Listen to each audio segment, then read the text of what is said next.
Welcome, everyone, to another edition of the Irish Breakdown Podcast. I'm Vince, that's Trevor, and we're back at a new time. It is noon here in the Eastern time zone, and we are going an hour earlier today because, well, numerous reasons, really. I have to leave a little bit later, and so we didn't want to have like a hard out time. And so we moved the show up an hour. Plus, Brian has the sit down with Marcus Freeman this afternoon. And so a lot of good stuff will come from that. And he's busy working on the magazine today, which is why he is not on the show. So Trevor and I are going to take care of things for today. And then the rest of the week, we're going to go at noon as well. Just because of, working on the magazine adds a little bit more to the plate, specifically for Trevor and Brian.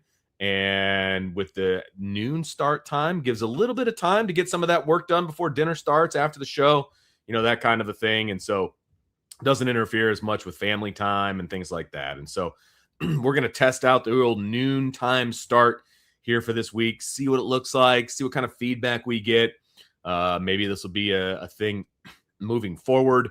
Obviously, I also am regularly on the afternoon show, or the evening show, I should say, at 5 o'clock. And so having this little bit of extra time in between shows would be good for me as well. So we're just going to see how it works. We might go noon a little bit more often in the summertime. We'll see what happens when we get into the actual season itself. But Trev, there's a lot going on today. We've got a very interesting show. A lot of the topics from today kind of came from our buy, sell, hold from yesterday, talking about position groups and their importance to winning a national championship. A lot of people yesterday were talking about, the wide receiver room and how it needs to be elite in order for Notre Dame to win a championship and all of those kinds of things. And we're going to kind of push back on that a little bit in today's show.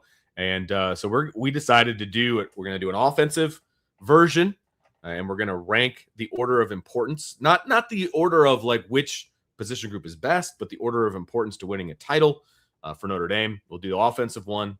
We'll do a defensive one.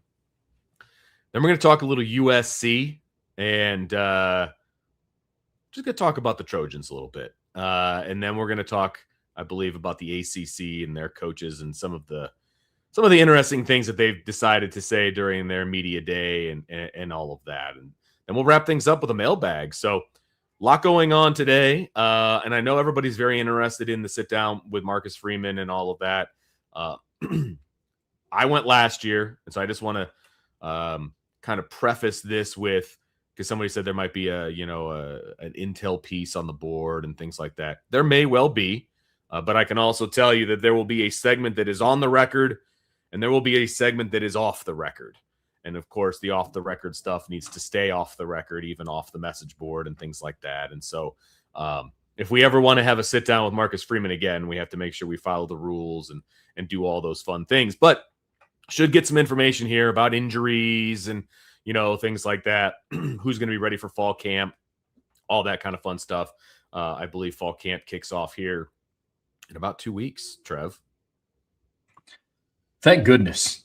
I need football back in my life, bro. I've reached the point of the offseason where we're ending July, we're rounding the turn to third, and I just need to see some type of football back in my life because I've went through and watched about every highlight video I possibly can to get me through. I need to see some new football. But yeah, man, I'm excited for today's show. I wasn't a part of the buy sell hold yesterday. Took some time to go and work on the magazine, got a lot done.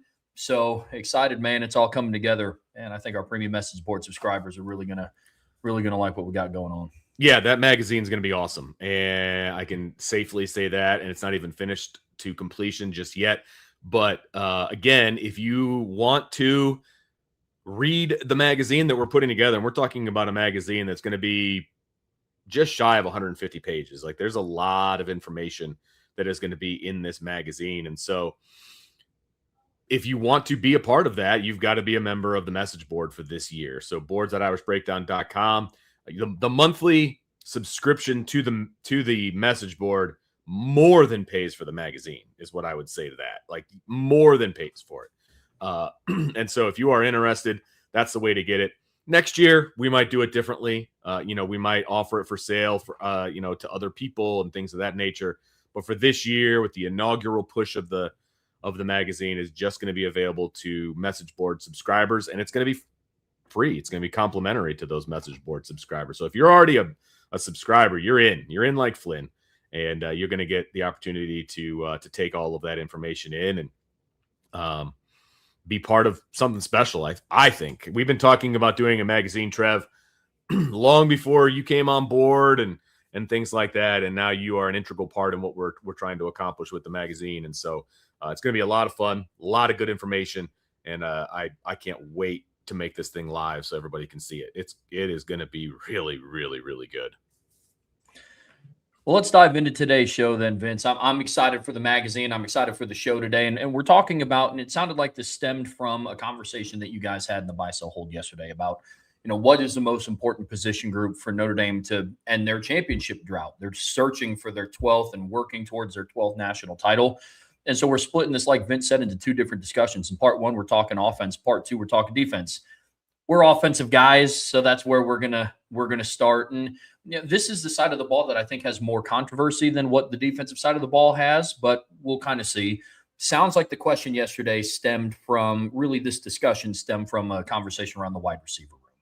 And I've yet to go back and listen to the show. I'm actually excited to do it since I stepped into this role. I don't really have a sports podcast to listen to anymore because back in the day it was Irish Breakdown. So very rarely do I have shows because I refuse to sit down and listen to my own voice. I'm just the worst. Absolutely not doing it. Yeah. I mean, if I happen to listen to a show that I'm on or as I'm cutting it up or whatever, I get made fun of by my family so hardcore. Like, oh, you need to listen to yourself. Oh, did you sound good? Did you make some good points? Like, it's merciless in my household, dude. And I've already got those things going on in my head. I don't need them to remind me of that fact as well. But yeah, I'm right there. Earlier this summer, I would write articles recapping the shows, and I would have to listen to it, and I would put quotes from what we said in the show in the articles. And Lauren came home one day, and I was just listening to myself and typing what I was saying, and she got home and she's like, "All right, guy." Like, so that was definitely the end of that. But it sounds like this conversation stemmed yesterday from a buy-sell hold around, the wide receiver group is the most important, which got us thinking, okay, well, let's rank them in terms of importance. Now, the one caveat that I'm going to say at the beginning of this, just so we don't have to repeat it after every position group, is every position group to varying degrees is needed. This is not a ranking about who's the best or which position group is better. This isn't a conversation about who's underrated and who's not being talked about enough, because every position group outside of CJ Carr, who's garnered a lot of national attention this offseason, has really been not talked about as much by certain outlets. So this is just a ranking of, importance, and at some point you kind of have to look at it and somebody has to be last on a ranking like this, but that's how we are viewing this. Just a quick caveat of this isn't a ranking of which position group we think is better than the other. Right. That is key too. And this is what we think is the most important for a championship run. And the other piece of this also that I want to put out there, Trev, is that this is Notre Dame specific, right? This is how we believe the order should go for Notre Dame in 2026 and really beyond. I mean, this is a Notre Dame conversation under Marcus Freeman, really. But this is how Notre Dame needs to be constructed to win a national championship. And, other schools have won national championships without these position groups being elite. Like the ones that we have at the top, they've won national championships without them being elite. And so we're not saying this is the be all end all. Like you could copy this show and put any school at the header of it and say that's what they need to do to go win a national title. Like that's not what we're saying. We're talking about Notre Dame specifically. This is how we feel the position groups need to shake out in order of being elite. And that's what makes it fun. And that, I mean, not giving too much away, but that's why offensive line is number one. You know what I mean? Like, we can just jump right into it. Like, offensive line is our number one position group that needs to be elite for Notre Dame in order for them to win a title. And I don't think anybody would argue with that. And that comes straight from the top. That comes from Marcus Freeman himself, who said, we're going to be a line-driven team. Like, that's who we want to be. That's who we need to be. And that's who we are going to be, right? And so I know I'm jumping the gun because we're going to go 5-1, but just a spoiler alert, offensive line is number one. But we're going to start in the back, and I'll throw it to you, Trev, with our number 5 ranked group. Number 5 ranked group is the running back room. Now, they're going to play a very important role on offense this year, but a lot of their success is a byproduct of offensive line play, run game design, all of those things. Brian's taken a deep dive into some of the things that we want to see from Notre Dame's offense from a run game design standpoint, talking about more horizontal stretch plays. Right now, their most outside run is mid-zone. You know, maybe we see a little bit of toss crack, or maybe we see a little bit of buck sweep. We don't know what we're going to see this year, but the running back success is going to be a byproduct of offensive line play, which is, again, why we have them ranked number 1, like Vince said. Now, the other thing, too, is since this is Notre Dame specific, we'll kind of go back and look through like where Notre Dame has been at in this position. You know, running back is important. You know, last year they had the Doak Walker Award winner. Having said that, in a season where they had the Doak Walker Award winner, they didn't even make the playoffs, let alone contend for a national title. Now, we can have a discussion around he should have been utilized more against Miami. Maybe they don't lose that game, but he was utilized plenty against Texas A&M, had his career high in carries up to that point against Texas A&M, and they still weren't able to win it. There are a lot of factors at play here. Running back is going to be important, but when you look at the volume of everything, when you look at Aeneas Williams, Kedron Young, Nolan James Jr., Jonas Walton, Javian Osborne, they're extremely talented. But I say all of that to say you don't need the Doak Walker Award winner to win a national title. It doesn't hurt your chances. Like if Aeneas Williams goes out and just has a monster season and is a finalist for the Doak Walker Award, that won't impede Notre Dame winning a national championship. But it's just when you look at the laundry list of things that you need on the offensive side of the football, that's one that you don't necessarily need. Indiana won it last year with Roman Hemby and Kalen Blackett running back. You don't necessarily need a Quinshon Judkins, Travion Henderson, Blake Corum, James Cook, Zamir White type of backfield every single time you want to win a title. So that's why they're 5th right now on the list. Yeah, and it's going to be look. There's going to be running back that steps out and is the number 1 guy, and is it going to be Aeneas Williams? I think I'd probably put my money there. You know, who's going to be number 2? Who's going to be number 3? Is a number 3 back going to be somebody that is used on a regular basis? You know, those are all question marks that we have. But at the end of the day, they're only going to be successful if the offensive line is successful. You know, I mean, that's really what it comes down to. And so, you know, somebody had to be 5th, but at the same time, they're still going to have to be really good. Like the running back room is going to have to be good to very good. And I think we're going to see that week in and week out with this group. I mean, they're going to run the football. They're primarily going to be a running team. If a team decides to stack the box, then of course, you know, you're going to lean on CJ Carr to do his thing and throw the ball around and all of those different things. And of course, you've got Aeneas Williams in the backfield to catch the ball, of course. But at the end of the day, you're absolutely right. Most people couldn't name the backfield of the national champions from last year. Bottom line, that was not an elite group. And while I said that not every school is a carbon copy of what Notre Dame wants to do, you don't have to be elite at every position group in order to win a national title. When I was talking to Brian earlier today, he's like, I don't think that there's been a team that was elite at every position group since like 2001 Miami. And it's like, that's 25 years ago, you know? And so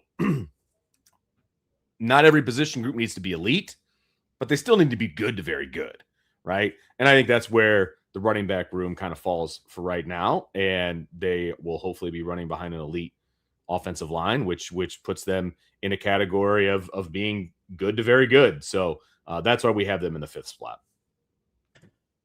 We can have a healthy debate between our 4 and 3 because those are 2 position groups that there is room for a lot of debate here. But when we got sent over the outline, Brian gave us the freedom to kind of like, hey, move it how you see fit. And I have the tight ends at number 4, which is shocking coming from me because I love the tight end room. You're the tight end guy, man. I know, man. In a perfect world, I'm able to put them at number 1. But here's where I got down to between the debate between tight end at 4 and wide receiver at 3. When I look at Notre Dame's tight end room, I'm very confident in their abilities as impact run blockers.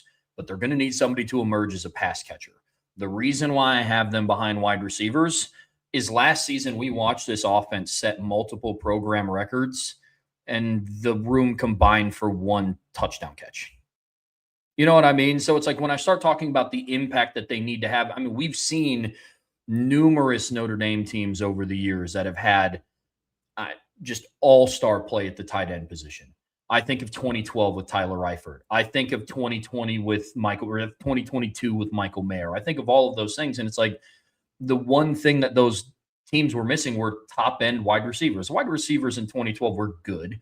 TJ Jones was good. DeVaris Daniels was good. You know, John Goodman at one point in the season had like 6 catches and 4 of them went for touchdowns. And so, like, they had good wide receiver play. But then we saw when they got to the national title game, D. Milner was able to lock down Tyler Eifert, and they would put him on him. And then who was going to be your playmaker? So that was one of the reasons why I felt like tight end and wide receiver, there was some separation there. Now, having said that, they're going to need them as run blockers. The other reason why I put them at 4th is because of how I feel the offensive line is going to do this year. The tight end complement in the run game will be needed this season. But with the abilities of the offensive line and what we believe them to be this upcoming season, it's definitely more so of a cherry on top than it is you need your tight ends to run block well for you on the perimeter, because we don't really know how the tackles are going to do. So all of those things were kind of working in my mind when I was coming up with this ranking and deciding whether to keep tight ends at 3 or bump them down to 4. That's where I landed with this one. No, this team can be extremely successful if they can find 3 tight ends that can all block at a high level, period. And if they catch balls and they catch some touchdowns, and that to me, that's gravy. Like, to me, it's a luxury, and they don't necessarily need that to be an elite offense. They just don't. And Notre Dame doesn't. I found this on the web. Oh, well, thank you, Watch. They don't need. They don't have a quarterback anymore that is dependent on the tight end. You know, Notre Dame has had quarterbacks in the past that they were throwing to the tight end and the tight end only at times, right? That's just not the case with CJ Carr. And so the tight end is not the receiving juggernaut, or doesn't need to be the receiving juggernaut that it's been in the past at Notre Dame. Like I said, if you can find 3 guys that can all block their butts off on a game in and game out basis, this offense will be elite. It'll be elite. And you can sneak a Flanagan out. You can sneak a Premer out. You can do some different things in the passing game, obviously to keep teams honest and things like that. But they don't need to be an elite position from a pass catching and blocking scenario in order for this team to be elite. It's just not necessary. If, let's say, Ian Premer is the guy that we all think that he could be, and he is a genuine threat in the pass game, probably from like week 4 on or something along those lines. And he's also blocking his butt off, and the Flanagans are doing their thing, and Ty Washington is doing his thing, and they're just dominating the line of scrimmage. That's a luxury to me. And the other reason that it's a luxury for me is because your best pass catching threat right now in the tight end room is a true freshman that we've never seen do anything at Notre Dame. And we're doing this show on Tuesday, July 21st, excuse me. And we've never seen Ian Premer in a Notre Dame helmet. And so I can't say that this group is going to be an elite group, or that I need them to be an elite group, if I don't know what he's going to do in a Notre Dame uniform. I'm just not ready to go there yet. And so I'm thinking, okay, what is the most likely thing to happen with the tight end room? Well, we've seen these guys block. We've seen these guys in the run game. We've seen these guys do some pretty amazing things.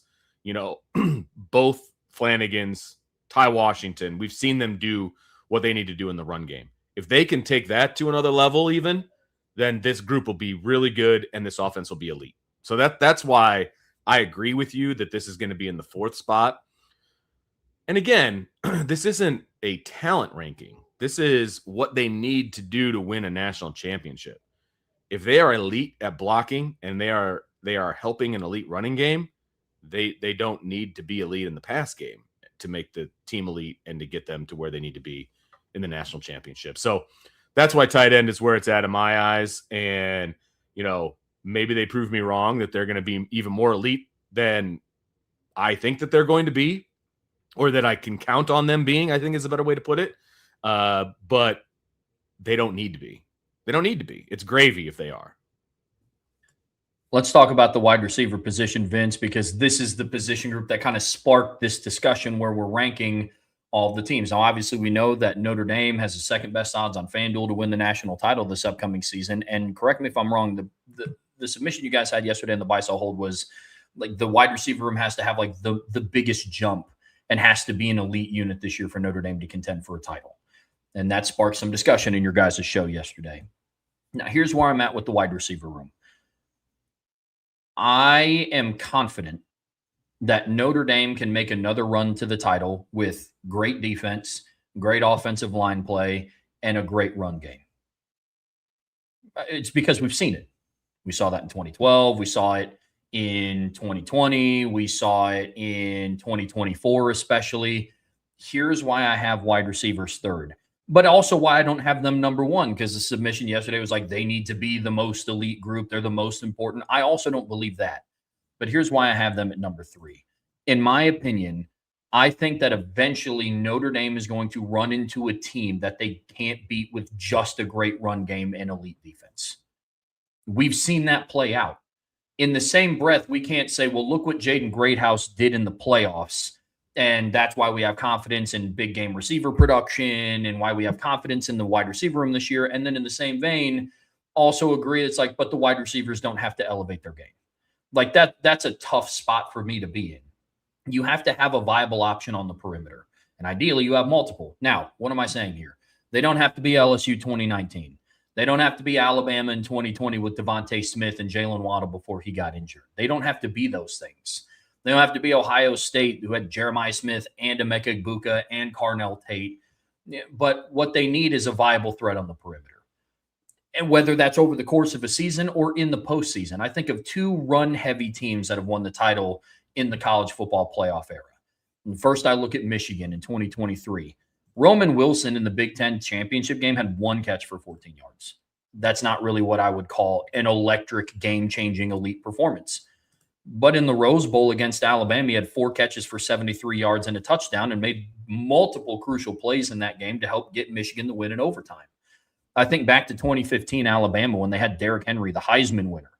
And the thought at that time was for Alabama, it's like, hey, we play stout defense and we also feed Derrick Henry the football, which against Michigan State in the first round, they did. They gave him the ball over 30 times. Also in that game, we watched Calvin Ridley as a true freshman, redshirt freshman. Memory's a little hazy there. Caught 8 passes for 138 yards and 2 touchdowns. And so that's where I land on with wide receiver play. Is they should be third in my eyes. They need somebody to get them over that hump, or they need multiple players to elevate and get them over that hump. So I have them at third. They're not in the discussion for 1 or really 2 for the reasons why we're listing out. That's how I feel about the wide receiver room. There needs to be an elevated level of play. They were a good wide receiver room in multiple years that they contended for a title, but they weren't able to get over that hump because there just was no downfield passing threat in some of those games. The reason why they were able to come back and beat Penn State, and the reason why they got back into the title game against Ohio State was because of the downfield passing game. So that's why I have the wide receivers at third. No, I think that makes a lot of sense. And, for me, it's a lot of like the chicken or the egg, right? It's okay. Do you need an elite wide receiver room and an average quarterback, or do you need a elite quarterback and an average wide receiver room? Like that kind of a thing. Like which one elevates the other? And I think that we have had the conversation. Brian and I've had this conversation for almost 2 decades now. That Notre Dame's been an elite quarterback away from being a national title contender. And there's been times where they've had a number 1 receiver, a go-to guy that you could throw the ball to when you needed to. They've had opportunities to have elite guys catching the football. The room itself wasn't elite, but they had elite guys. Does that make sense? Like I don't think that they've ever had the talent level top to bottom that they could potentially have this year. Still remains to be seen, of course, but they've had a guy who's been that guy. He's been the dude. He's been the guy. And they just didn't have the quarterback that could go to him, or they didn't have the quarterback that would find him when they needed to, or whatever the case may be. And so I think wide receiver is very important. I think you need to have guys that are going to make plays when it matters. You're going to have guys that are going to get open when they, or make a catch when they're not open. Things of that nature. To your point, there's going to be times where the wide receiver room is going to have to step up and make championship level plays. Okay. And that's why they're more important than the other two position groups we've already talked about. That's why we've got them at number 3. It's an important piece of the puzzle, but it's not the be all end all either. And I think that that's an important thing to understand. You can have an elite wide receiving core and have a not so good quarterback, and you're just not going to win. You're just not going to win. Now, you could put together a wide receiver core, and I'm sure there's been some in college football history that have been so freaking good that it didn't matter who the quarterback was going to be. And maybe Notre Dame gets to a point where that's the case. I don't think that's the case now. And the way Notre Dame is built, the way that they are put together, they don't need to have an elite wide receiving room. Okay. They need to make some elite plays at times, but I don't think they need to have an elite wide receiver room. If we're talking about LSU 2019, they needed to have an elite wide receiver room. They did. Elite quarterback, elite wide receiver room. That's what they needed offensively. And they did. And they won a national championship, right? That's not how Notre Dame is put together. And so that's another example of why this isn't a cut and paste for every team out there that's ever won a title. This is for Notre Dame. And for Notre Dame, wide receiver ranks at 3 for me. No, that's totally fair.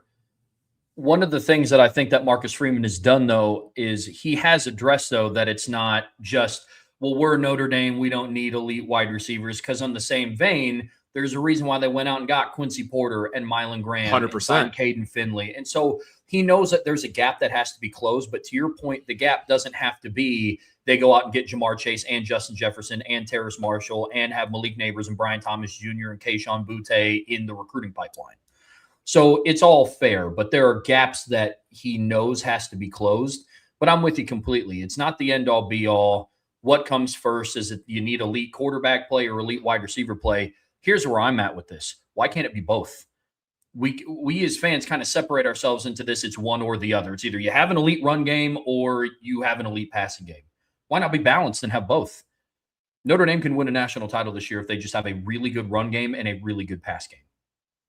That's what Indiana had last year. Yes, they had the Heisman winner quarterback. They had a really, really good wide receiving core. Omar Cooper Jr., Elijah Surratt, Charlie Becker, who made elite plays at elite times. But I don't know if anybody would have, if given the opportunity of building a team, would have been like, I will take Indiana's receiving core over Jeremiah Smith and Carnell Tate. Right. I don't know if anybody would have done that, but it was a really good wide receiving core. On the flip side, they had a really good run game. They didn't have anybody that was a Doak Walker Award finalist or a semifinalist, but Kalen Black and Roman Hemby were a good 1-2 punch for what that offense needed, to your point. But let's talk about quarterback, Vince. This is a spot where, and I am with you guys and with you and Brian, that this has been a position that's held Notre Dame back for years. Think of all the times in the past since 2010 that they'd competed for titles. You know, I think back to 2012. I liked Everett Golson, but he was a redshirt freshman. And he was dueling with A.J. McCarron, who was, a 3-year starter, 3-year starter at that point in time and already had won a national title. There's just a gap there. Golson he was along for the ride. Like he was on the bus. He wasn't driving the bus. Without a doubt. Yeah. You know, I think about 2018. You know, the 4-team playoff in 2018 had Trevor Lawrence, Tua Tagovailoa, Kyler Murray, and Ian Book. One of those things, respectfully, did not look like the other. It's not a shot at Ian Book. I know, like, people can get touchy when you bring up Ian Book, but he's not Trevor Lawrence, and he wasn't Kyler Murray won the Heisman Trophy. You know, in 2020, same thing. You had Trevor Lawrence, Mac Jones, Justin Fields, and Ian Book. One of those things didn't look like the other if we were having an honest assessment of the 4 quarterbacks in that playoff. Having said that, there wasn't a clear gap in 2024, and Notre Dame made a run. Now, there were some other ingredients that were needed in there, But when I look at Riley Leonard compared to the rest of the playoff field, I don't know if it's definitive. If somebody's like, no, I would definitely take Drew Aller over Riley Leonard. You know what I mean? Like, I don't know if I would take Quinn Ewers over Riley Leonard, especially for what Notre Dame needed at quarterback that year. I'm not taking Curtis Rourke over Riley Leonard. I'm not taking Gunnar Stockton over Riley Leonard. I'm not taking Maddox Madsen over Riley Leonard. So there wasn't this disparaging gap. So I think two of the better quarterbacks in the 12-team college football playoff in 2024 ended up playing for the national title. Obviously, other ingredients are needed along the way, but that's where I'm at with the quarterback position, man. Carr has received a lot of hype this offseason. It's the most hype that we've seen from a Notre Dame quarterback going from Brady Quinn in 05 to 06. Now it's time that has to live up to expectation, come to fruition. That's where I'm at with quarterbacks. They're number 2 on this list. Yeah, and they belong there. I mean, I think that there's an argument to be made that quarterback could be number 1 on the list, but not at Notre Dame, kind of a deal. Like I said, we've talked about how Notre Dame's been an elite quarterback away from winning a title, and they have been. And we all believe, and FanDuel believes, and all of these things that Notre Dame has an elite quarterback. It's why he's the leader in the clubhouse on FanDuel to win the Heisman Trophy. So I think that this is a position that Notre Dame hasn't been in a while, and it's also look, Notre Dame's had elite quarterbacks, right? They've had Jimmy Clausen, they've had Brady Quinn. I think the recipe for a national championship wasn't fully there in those years though either. This year they're checking all of the other boxes and the elite quarterback, and that's what makes this year different. And CJ Carr will be able to up the ante for the wide receiver room. He'll be able to up the ante for the tight end room. He'll, to a degree, be able to up the ante for the running back room because teams are going to have to respect what he does with his arm. That's what an elite quarterback gives you, right? He's going to have to put the team on his back at some point and go make some plays. And yesterday, some people were talking about they were worried some elite quarterbacks who are super competitive get wound up too tight and all this other stuff, and then they can't perform when it matters. I just don't think that's CJ Carr. Yes, he is an elite competitor. There's no doubt about it. He is an elite competitor. But I don't think he gets wound up too tight that he's not going to be able to perform. I don't see that in his makeup, and his preparation is unmatched. I mean, that's just who this kid is, and we've seen it since the day he walked in the door. So, having an elite quarterback is important. It is very important, which is why it's number 2 on this list. It's extremely important to have an elite quarterback, and Notre Dame has that. And so that's what gets everybody excited. It's like it's the one piece to put Notre Dame over the hump and really make them a national championship contender, in my opinion. And I'm very excited about it. And I think the nation is excited about CJ Carr and what he's going to be able to do. And will he be able to live up to those expectations? So it's going to be a lot of fun to watch. But I think him being elite, this position being elite, is key to Notre Dame winning a title. Well, because they need him to be the driver of success. Yeah. You talked about Everett Golson, and he was kind of along for the ride. You could argue Ian Book in 2018 was along for the ride, given what that offensive line was. With Liam Eichenberg and Aaron Banks and Jarrett Patterson and Robert Hainsey and Tommy Kramer. You think about the running back, especially when Dexter Williams came back. Think about the receiving core that had Chase Claypool and Miles Boykin and Chris Fink. Your tight end room was, had Cole Kmet in it. So, I would argue that, the last couple of big time quarterbacks that Notre Dame has had to lead them on a playoff run was kind of along for the ride. The last guy that it was kind of up to lead that charge was Riley Leonard and be a driver of success. And once Mike Denbrock found a groove with Riley and how to call the offense, they started to look like a different team. The offense that we saw against Virginia and Navy and Army was vastly different than the offense we saw against Northern Illinois and Miami, Ohio, and even Purdue to a degree. They were just so bad that it didn't matter what Notre Dame called when they played Purdue in 2024.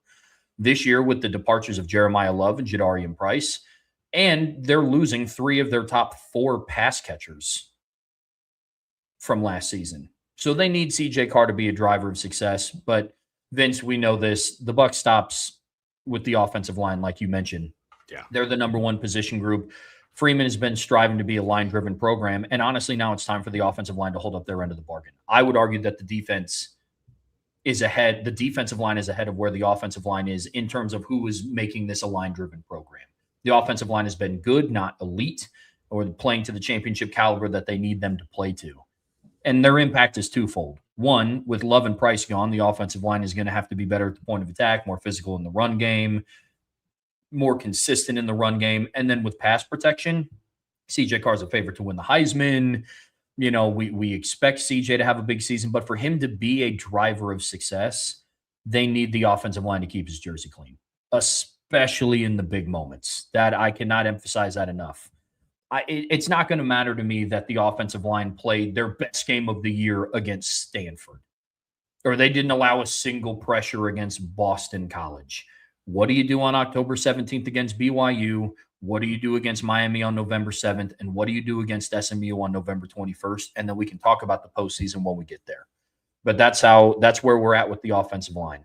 This offense cannot be what it is, or what the ceiling of this offense is. They won't be able to reach their potential if the offensive line doesn't hold up their end of the bargain. 100%. And this is Notre Dame. This is the University of Notre Dame. This is O-line U, right? And if Notre Dame is going to win a title, then the O-line needs to be elite, period. That's just in football in general, in my opinion, and the way I've always coached it and the way I've always believed in offensive identity and all of those different things, it starts and finishes with the offensive line. If your offensive line can't, to your point, keep the potential Heisman Trophy winner clean, and they can't open up holes for a brand new running back room, and you know, they can't do those simple things, what can you do? What can you do offensively? I'm taking my watch off. This is getting out of control. It wants its moment on the show, dude. It really does. I thought putting it in Do Not Disturb was going to work, and apparently it does not. But anyway, the offensive line is key to anything that you want to do offensively. And in order for this offense to be elite, the offensive line needs to be elite. In order for this team to win a national championship, the offense needs to be elite. Like, that's where I'm at with this whole thing. And this is Notre Dame, and they are a line-driven team. Marcus Freeman says it every chance that he gets, and that's who they are. And so if this offensive line doesn't step up to the plate and be who we know that they are, they're not going to win a title. It's just not going to happen, because you can't put everything on CJ Carr to go out there, because eventually, now granted, I know what the schedule is, I get it, but the games that you reference, the ones that are important, if they're just letting guys through and you're not going to get a good running game going or whatever the case may be, and it's falling on the offensive line, then you're taking your chances. Now, is CJ Carr good enough to win those games, to win a game like that, a game like that, two games like that against elite, teams? Yeah. But are they going to be able to make a run? I think that's a different conversation. So I think they have to be elite in order for them to make a run. I'll end it with this, Vince. Unlike the four other position groups that we've talked about today on offense, offensive line play is the one consistent that we see throughout every national title winner in the college football playoff era. There's no team that won in spite of, especially recently, in a 12-team playoff where there's multiple playoff games. You have the first round, quarterfinals, semifinals, and the national title game. I think back to last year's national championship game. I think those are the two best offensive lines in college football. Indiana's was the most well-coached under Bob Bostad, and I think Miami's was the most talented with Francis Maui-Noah and Anez Cooper and Matthew McCoy and Markel Bell. I think they were the most talented, one of at least. And so I don't think it's a coincidence that that's how they ended up playing. Like Ohio State in 2024 made their run partially because of what the offensive line's turnaround was. When the second that they kicked Donovan Jackson out to left tackle, the offensive line played night and day different. Didn't allow a single pressure, or they didn't give up a single sack, between their home game against Tennessee and their game against Oregon. Not a single sack or hit on the quarterback, I believe. They only gave up 4 sacks all postseason, 2 against Notre Dame, 2 against Texas. So offensive line play is the one, yes, very crucial for Notre Dame and their identity as a program, their O-line U, but that is the one position that I can confidently say has been consistent throughout that you need really, really good to elite level offensive line play to win a national title. Couldn't agree more. Couldn't agree more. I love it. And it's going to be interesting to see how things shake out and all of that, and see if our rankings, become legitimate. But, based on what we know about Notre Dame and based on who we think this team is and what's important to the program and how they operate, I think this is just a good ranking on the offense. Vince, let's change gears and talk about the defense here in the Irish Breakdown podcast, brought to you by our friends over at FanDuel. What you're doing, if you're just now joining us, is we are ranking Notre Dame's position groups in levels of importance to winning a national title. Now, quick caveat, because I know people have joined since we started. This isn't a ranking of which position group is better, which one we like more, which one is more talented. This is just levels of importance for winning a national title. Now, I will also go on to say this, like I said at the start of the first show, Notre Dame doesn't need all 5 of these or all 4 of these defensive position groups to be elite, all worldly, whatever, to win a national title. Now, you could argue that the defense is closer to all 3 levels of the defense playing at that elite level than what the offense is. There's a wider margin to go for the offense than is the defense. But at the end of the day, when you put these rankings together, somebody's going to come in and round out the end of the ranking here. And where we're starting here, Vince, is with the linebacking room, which is interesting because me, you, and Brian have talked ad nauseum this offseason around how bullish we are that this is the best linebacking room in the country. Yeah, and they've had, but the thing here is also, and the reason they are ranked where they are is because I think Notre Dame has had some pretty elite linebackers and linebacking cores in the past. And unless I, got hit in the head with a rock, Notre Dame hasn't won a national title in a little while. So it is not completely necessary to have an elite linebacking core to win a national title. I mean, it's just not. And so, it's similar to me. The conversation is similar to the tight end conversation on the offense. You don't necessarily need elite play. You need consistent play. You need, again, when we're talking about this, we're not saying that one of these position groups can be a dud. It could just be terrible. And then Notre Dame or any school for that matter is going to go out and be able to win a title.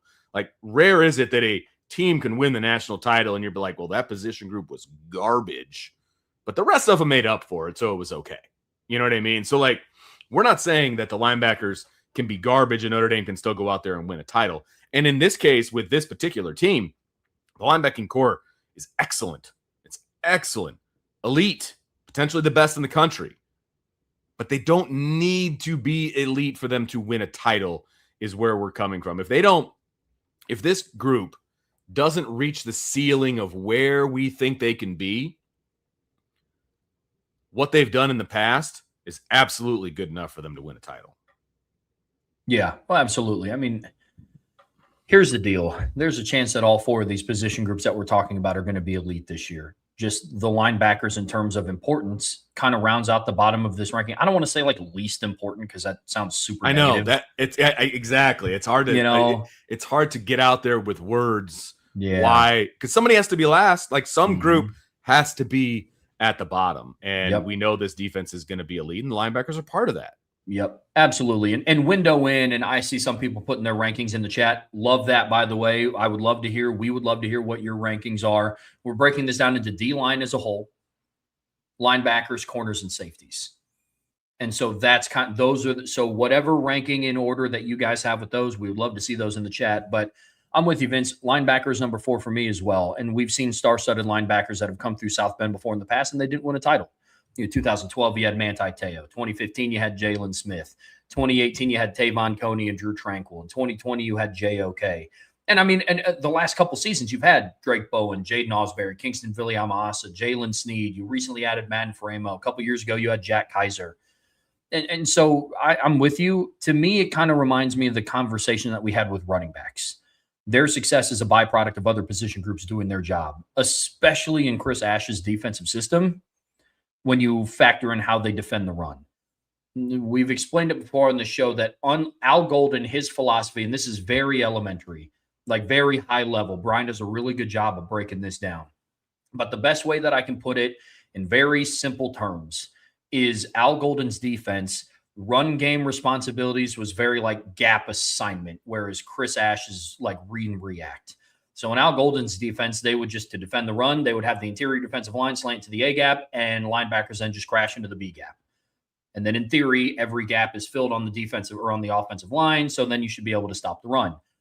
Chris Ash's system is the linebackers then fit off of what the defensive tackles do, which is why we're so high on the outlook of the defensive tackle room with guys like Tion Gray and Francis Brew, Jason Onye, Armel Mukum, all those players. So here's where I'm at with linebackers. A lot of their success, especially their disruptiveness in the run game, is going to be dictated by how well the defensive line does their job. And we started to see that as the season went on. Once they got more comfortable in the system, Drake Bowen and Kingston both became significantly more disruptive linebackers when they got comfortable in the system. But that started with the defensive line. So that, in my eyes, is why linebackers is number 4. The number 3 spot in our rankings is going to be safety. And we split up safety and corner. To kind of give us a little bit more to talk about, frankly, because they are different positions. Obviously, I really like the fact that, they've got both of their safeties returning. They've got their top 3 safeties returning. And then that 4th one could just be an elite 5-star kid coming in. You know what I mean? So there's going to be some competition for that 4th spot, excuse me. And again, we've seen in the past, Trev, where Notre Dame's had elite safeties. That they've had elite studs safeties in the back, but it doesn't mean that they're any closer to winning a national title, right? I mean, you just go down the list of the safeties that Notre Dame has had, even recently, and Kyle Hamilton, Xavier Watts, and the whole deal. And it's like Notre Dame has been in the elite category for safety more often than not, I feel like, and they haven't been in the national championship conversation. Yeah, when I look at safeties across, comparing it to other previous title winners here, Vince, you could argue that historically having a stud safety doesn't make or break a team's chances of winning in the playoffs. But having said that, a lot of title contending teams have had really, really good safeties. Last year IU had Amari Farrell. In 2024, Ohio State had Caleb Downs. But that wasn't the end all be all of their defense. It was also because they had guys like, JTT and Jack Sawyer and Caden McDonald and, Tyleek Williams and Denzel Burke and Davison Igbinosun and Jermaine Matthews, players like that, Lathan Ranson. So, when I go through, who's a safety, but when I go through and I look at the overall makeup of Notre Dame's roster, once Breontae Johnson was inserted into the starting lineup last season, they became in the conversation to, can this be a championship contending unit? I believe that to be true. As of today, they are one of the safeties they're one of the safety tandems in conversation of being the best duo in the country. This season, it'll be their journey to, are they going to be alone on the mountaintop in that conversation? Are they going to share it with the safety duo in Eugene or Tuscaloosa or Columbus? So that's where I'm at in Athens. So that's where I'm at with Notre Dame safety room. I'm with you completely. This isn't a position where if they don't have a championship caliber unit, then they're just not going to win one. Doesn't mean they can be bad. Doesn't mean they can suck. But to your point, we've seen units with Xavier Watts, who is the best safety I've seen play at Notre Dame in my lifetime. And that's not because it was a bunch of garbage before then, right? So I've seen Kyle Hamilton play at Notre Dame. I watched Alohi Gilman and Jalen Elliott play at Notre Dame. I've watched Max Redfield and Elijah Shoemate play at Notre Dame. I've watched Tom Zibikowski and Chinedum Ndukwe play at Notre Dame. You need good safety play on the back end. But in terms of like vitality to the success of winning a national title, they come in at 3rd on this list. Yeah, I just think that makes a lot of sense. I mean, you can also do some things schematically to hide your safeties, if that makes sense. And if you're elite in other spots, then you don't need to be elite at safety. Now, Notre Dame has the luxury where they are going to be elite at safety. And then at that point, you can do a lot of things to highlight your safety position. You know what I mean? And so it's not like necessarily sticking the kid out in right field kind of a deal. But, they're going to bring safeties down in the box. They're going to blitz their safeties. They're going to have 3 safeties out there at times with Luke Talich. He belongs on the field, right? And so they're going to do a lot of things with their safety group, and they're going to make what we are considering the third most important position to be elite to win a title. They're going to make it an advantage, right? They're going to take that safety position. They're going to make it into an advantage. And that's that is one of the things that is going to elevate this defense as a whole to elite. But at the end of the day, it still comes in third place behind the 2 position groups that we're going to talk about next, just because of the nature of the position. And just Notre Dame's lucky enough, or has put the work in enough, that they've got elite guys back there to make that an elite position. But the other 2 are just slightly more important when it comes to winning a title, in our opinion. The next 2 position groups that we're getting ready to talk about, and obviously by process of elimination here, we're talking about corners and D-line. That is another consistent that we've seen with other title contending teams. They've had at least 1 lockdown corner, or 2 really good corners, or 2 lockdown corners, and really stout defensive lines. Safety, it's not the end-all be-all. Not upset if Notre Dame has the best safety duo in the country. Again, very similar to running back. It is not going to hurt their chances if one of Breonte Johnson or Radon Schuler are in contention to win the Jim Thorpe Award or the Bronco Nagurski Award. I assure you of that. But in a year where Notre Dame had the Bronco Nagurski Award winner at safety, they went, 9-3 in the regular season? And so that's how I view that overall position. But when you start talking about our next group here, there's a discussion to be had between corner and D-line, but where we landed on was cornerback at number 2.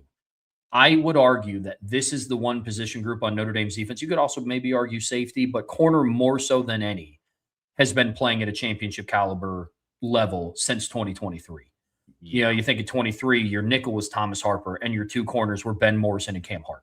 And I know you're a big Cam Hart guy from 2023. Yep. As am I. You are rightfully so. That's not you're not trying to ride the minority train of like, no, and I'm not rewriting history. I'm not rewriting history either. I've been on the Cam Hart train for a really, really long time. Yeah. You have, man. And I love it. I respect it. And that's, you think about 2024, Cam Hart leaves, but then your starting corners are Jordan Clark in the nickel, Ben Morrison in the boundary, Christian Gray to the field. And before he got hurt, Christian Gray was playing lights out football. People forget that, but he was playing lights out football. And then in 2025, unfortunately, Devontae Smith wasn't able to stay healthy. Nickel's been a little tough. That is the one time I think the nickel wasn't up to snuff, being in championship contention. But I would argue that Leonard Moore and Christian Gray's play was good enough to get Notre Dame to a national title game. How do I know that? Because they were good enough to do that in 2024 when Christian Gray was a true sophomore and Leonard Moore was a true freshman. And we're not going to have to wait until the postseason to find out what they're going to be made of. They're going to play some talented receiving cores this year. Obviously, it's culminated by the Miami game. Face Malachi Toney, Cooper Barcotti, Van Jacobs, Joshua Moore, in a game that Notre Dame is favored right now by 6.5 points on FanDuel. And so we're not going to have to wait long to find out what this cornerback duo is made of, or what this cornerback room is made of, but they're number 2 on this list. They were good enough to win a national championship at corner in 23, 24, and 25, but this can't be the season that they don't live up to their end of the bargain. They have to remain a consistent in Notre Dame's defense. It is very difficult to win a national title if you don't have at least one lockdown corner. I mean, period, end of discussion. Like, you can have elite safety play, but if you don't have corners that can do what they need to do on an island by themselves at times, you're not going to win the games that you need to win. You're just not going to. Notre Dame's in a position, obviously, where they're pretty set up in that department. But there was a time not that long ago where Notre Dame just struggled to recruit at the corner position. They just struggled at it. They were not good at it. Those kind of elite guys were not coming to Notre Dame, and it held Notre Dame back. I mean, just look at 2018 against Clemson in the playoff, right? One injury goes down and your depth is non-existent at corner, and a good football team and a good quarterback take advantage of it, right? Notre Dame was in that game until that happened. Well, now Notre Dame, not only do they have the elite level guys starting, but they also have the depth at corner. And so that automatically right there puts them in contention to do something special defensively to help Notre Dame get into the conversation of a national championship. And yes, the argument could be made for corner to be the number one spot, but we're talking about Notre Dame again. And, we'll get into some more details when we start talking about the defensive line. But cornerback is so important. And again, it's a position that Notre Dame struggled with for a long period of time until Mike Mickens showed up and was like, what are we doing? We're bucking the trend here in the recruiting battle, and we're going to bring in some dudes. And he did. And they showed up and showed out on the field and elevated the play of the defense instantly in the passing game. And that was such a key and important play. Because look, Notre Dame has had good front sevens at times. Like you said, we've had elite linebackers. There's been elite edge players.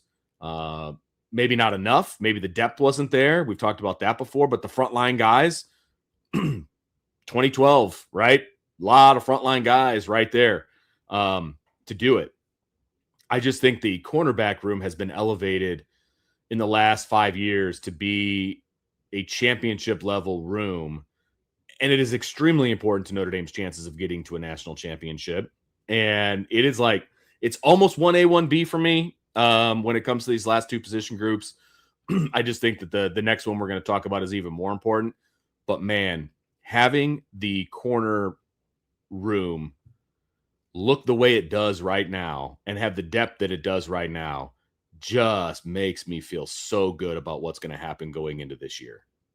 Especially when you factor in the outlook of the quarterback position this year in college football as a whole. And I expect this to be an elevated year for wide receiver play across the board in college football as well. I know you're not necessarily going to see that in Notre Dame's schedule. I don't know what type of downfield passing threat that Wisconsin and Michigan State and Purdue and Rice and Stanford are going to have, what Boston College is going to have. We'll see it in spurts in the regular season against Miami, against SMU. I mean, Syracuse, if Steve Angeli is healthy and they have some supporting guys step up. But here's the deal. When you start getting into the postseason and there's an opportunity, there's a chance that you could face Indiana, who has Josh Hoover, Nick Marsh, Charlie Becker. You could face Ohio State, who has Julian Sayin and Jeremiah Smith and Chris Henry Jr. You could face Georgia with Gunnar Stockton and their revamped wide receiving core. You could face Texas with Arch Manning and Cam Coleman, and you could face, the list goes on and on. You can face Oregon with Dante Moore and DeCorian Moore and Evan Stewart, and so you need that high level of cornerback play. This is why it's number 2 for us on this list. With the potential teams that Notre Dame could face in the postseason, you need elite cornerback play. You might not need it to get through the regular season. You could argue that Notre Dame could go 11-1 in the regular season with just good corners. I don't know if they win a national championship without elite level corners, especially depending on who they get in the playoff draw. So they're number 2. But Vince, I think everybody kind of knows where we're going with this one. Defensive line is going to be number 1 on this list. Very similar sentiment to the offensive line.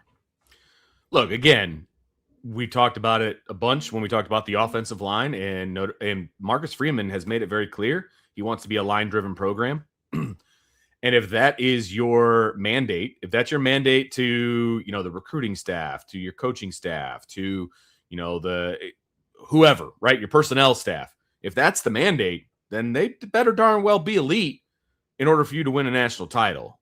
And the same goes with the defensive line.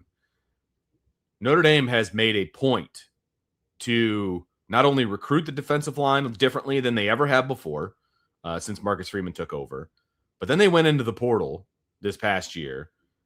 And really, they've gone into the portal the last few years and gotten some elite defensive linemen, by the way, or at least guys that have definitely elevated the play of the defensive line. But even more so this offseason,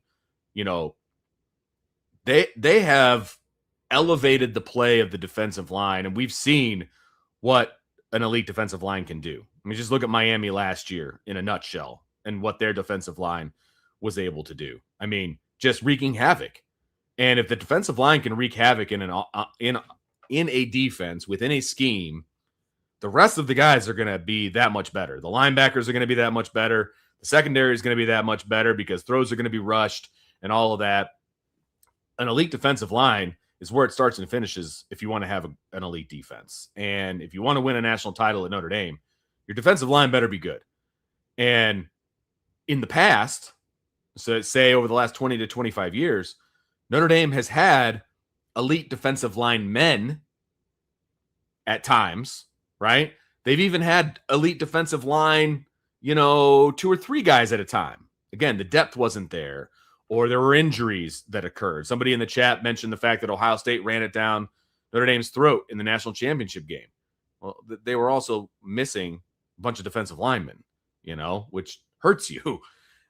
Now, Notre Dame's got depth on the defensive line. They've got size on the defensive line. They've got athleticism on the defensive line. They've got a defensive line that can go toe-to-toe with any offensive line in the country, which is going to make the defense elite. And therefore, you've got an opportunity to play for a national championship, to compete for a national championship because of the talent that you have on the defensive line. And that is crucial to the success of what Notre Dame wants to do and the manner in which they want to do it in order to win.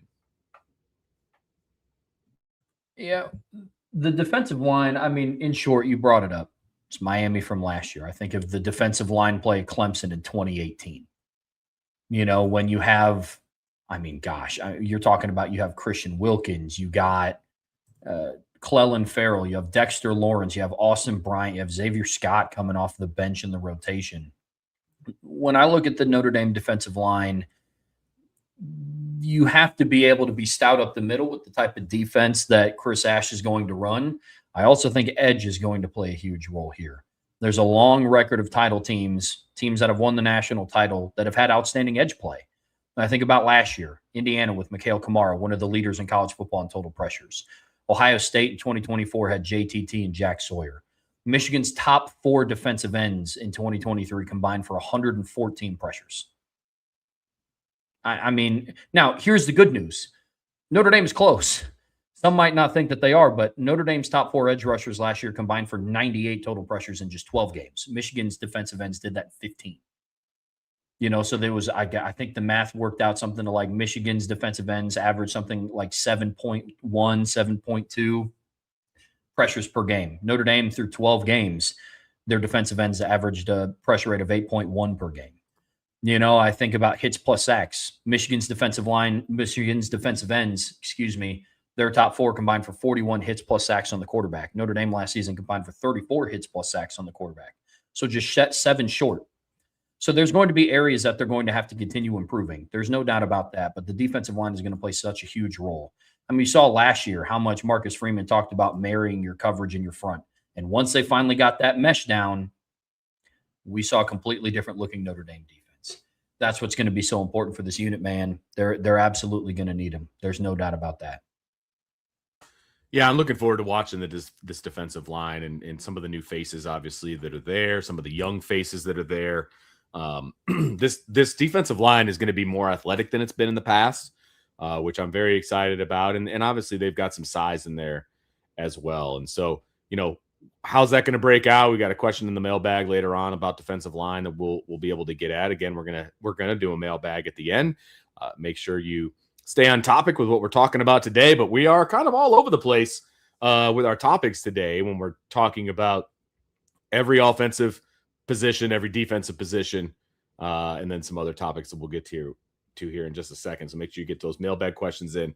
But no, I think the defense, while these are the rankings that we feel are the most important to winning a national championship, the best part about this entire conversation, Trevor, is that Notre Dame has the opportunity to be elite at all 4 of these spots, all 4 of them. And where it will almost take our conversation that we're having today, making it null and void because they're all elite and they have an elite defense overall that can lead this team to a national championship. The hope is that the offense is also elite and they play off of each other, and that's what makes a national championship level team. Let me ask you this, Vince, before we switch over and talk about our good old friends, the Trojans from out west. if we were to combine these, talking about all 9 position groups that we talked about today, quarterback, running back, wide receiver, tight end, O-line, D-line, linebackers, corners, and safeties, what would be your top 5? Oh, my top 5. Well, I can tell you right now, my 1-2 is offensive line, defensive line. It's like we're meshing them all together. There's no question about it. So I would go O-line, I would go D-line, I would go corner. No. You know what? I'll go QB, then corner. Those are my top 4. O-line, D-line, QB, corner. And then my 5th one, man, I could make an argument for a lot of different position groups at number 5. Yeah. I really could. Like my first 4 are kind of locked in. Like that, those 4 are crucial to Notre Dame winning a title. The fifth one I could be convinced to go in a lot of different directions. I'm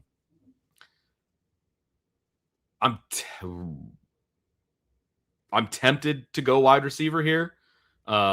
Just because of all the conversation that we've had. So that would be my first gut reaction would be wide receiver. But man, that is actually a tough one. What would your top 5 look like?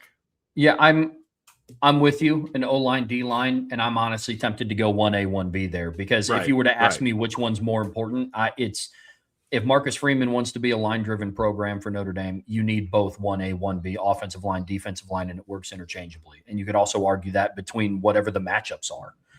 You know, I mean, D-line has to really take the day against BYU. If the offensive line doesn't take the day against BYU, either BYU's defensive line is playing significantly above their God-given talent level or Notre Dame just had a bad day. And if Notre Dame's offensive line doesn't outperform BYU's defensive line, I'm taking the latter in that situation. Having said that, it's very much, but against Miami, Notre Dame's defensive line should have a good day against Miami.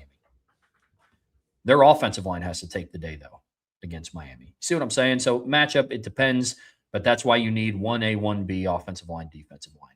Right there at like number 2, I'm going quarterback.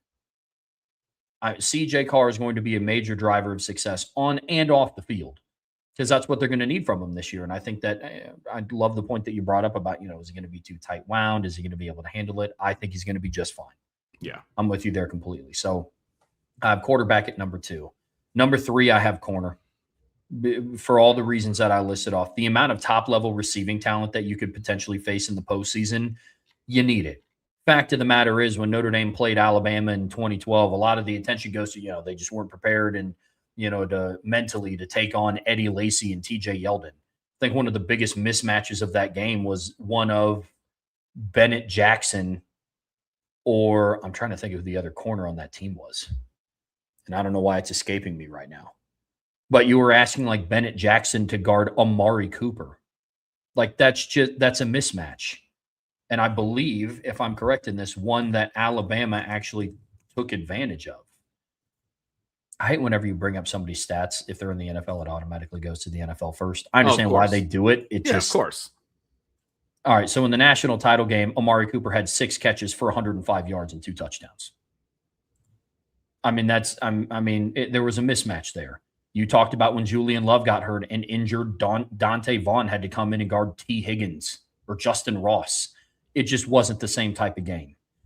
Everybody likes to point out the play that Christian Gray gave up to Jeremiah Smith on 3rd and 11. Well, I expect Christian Gray this year to be better than the sophomore version of himself that was in that championship game. So for all of those reasons, I would have cornerback at number 3. This is where it gets dicey. After that, it's tough. I'll probably go safety at number 4. Okay. And then I'll probably go wide receiver at number 5. Okay. It's probably where I would land. Like I said, I could be convinced at that point, once you've got O-line, D-line, QB, corner out of the way, it's like grab bag. It's like, okay, pull one out. Let's have a conversation. Yep. Because there's a strong argument for all of them. I was talking to Brian 100%. Before the show, and he was like, look, man, my thoughts around tight end is their job responsibility is there's multiple facets to it, which is 100% correct. Yes. But then on the flip side, it's like, okay, well, then let's talk about the impact of the running backs. Let's talk about the impact of the linebackers. Let's talk about the impact of the wide receivers. So I'm with you. You kind of just reach in the bag of tricks. But I think that kind of furthers our point, though, Vince, of like, you need it all. It's Yes. Notre Dame can't win a title if just CJ Carr and the D line are elite. Correct. 100%. And that's where we're at.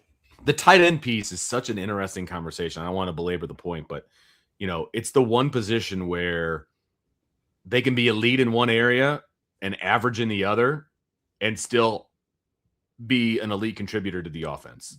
Like they could be, if they're elite in the run game, average in the pass game. Okay. I can win a national title with that combination. You know what I mean?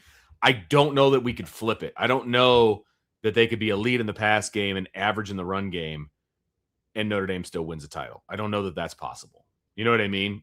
Absolutely. So if you're giving me the option, I'm going to be like, well, I need him to be elite in the run game. That's where I need him to be elite. And anything they give me in the passing game is money. Like it's extra. It's gravy.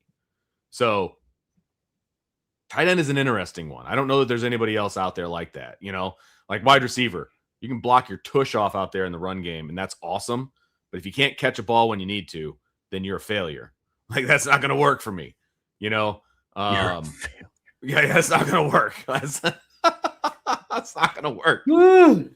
The offensive line, they could be great at pass blocking, but if they can't run block, you're no good to me. Like it's not going to work, So tight end is a unique position when it comes to that kind of a thing, I feel like.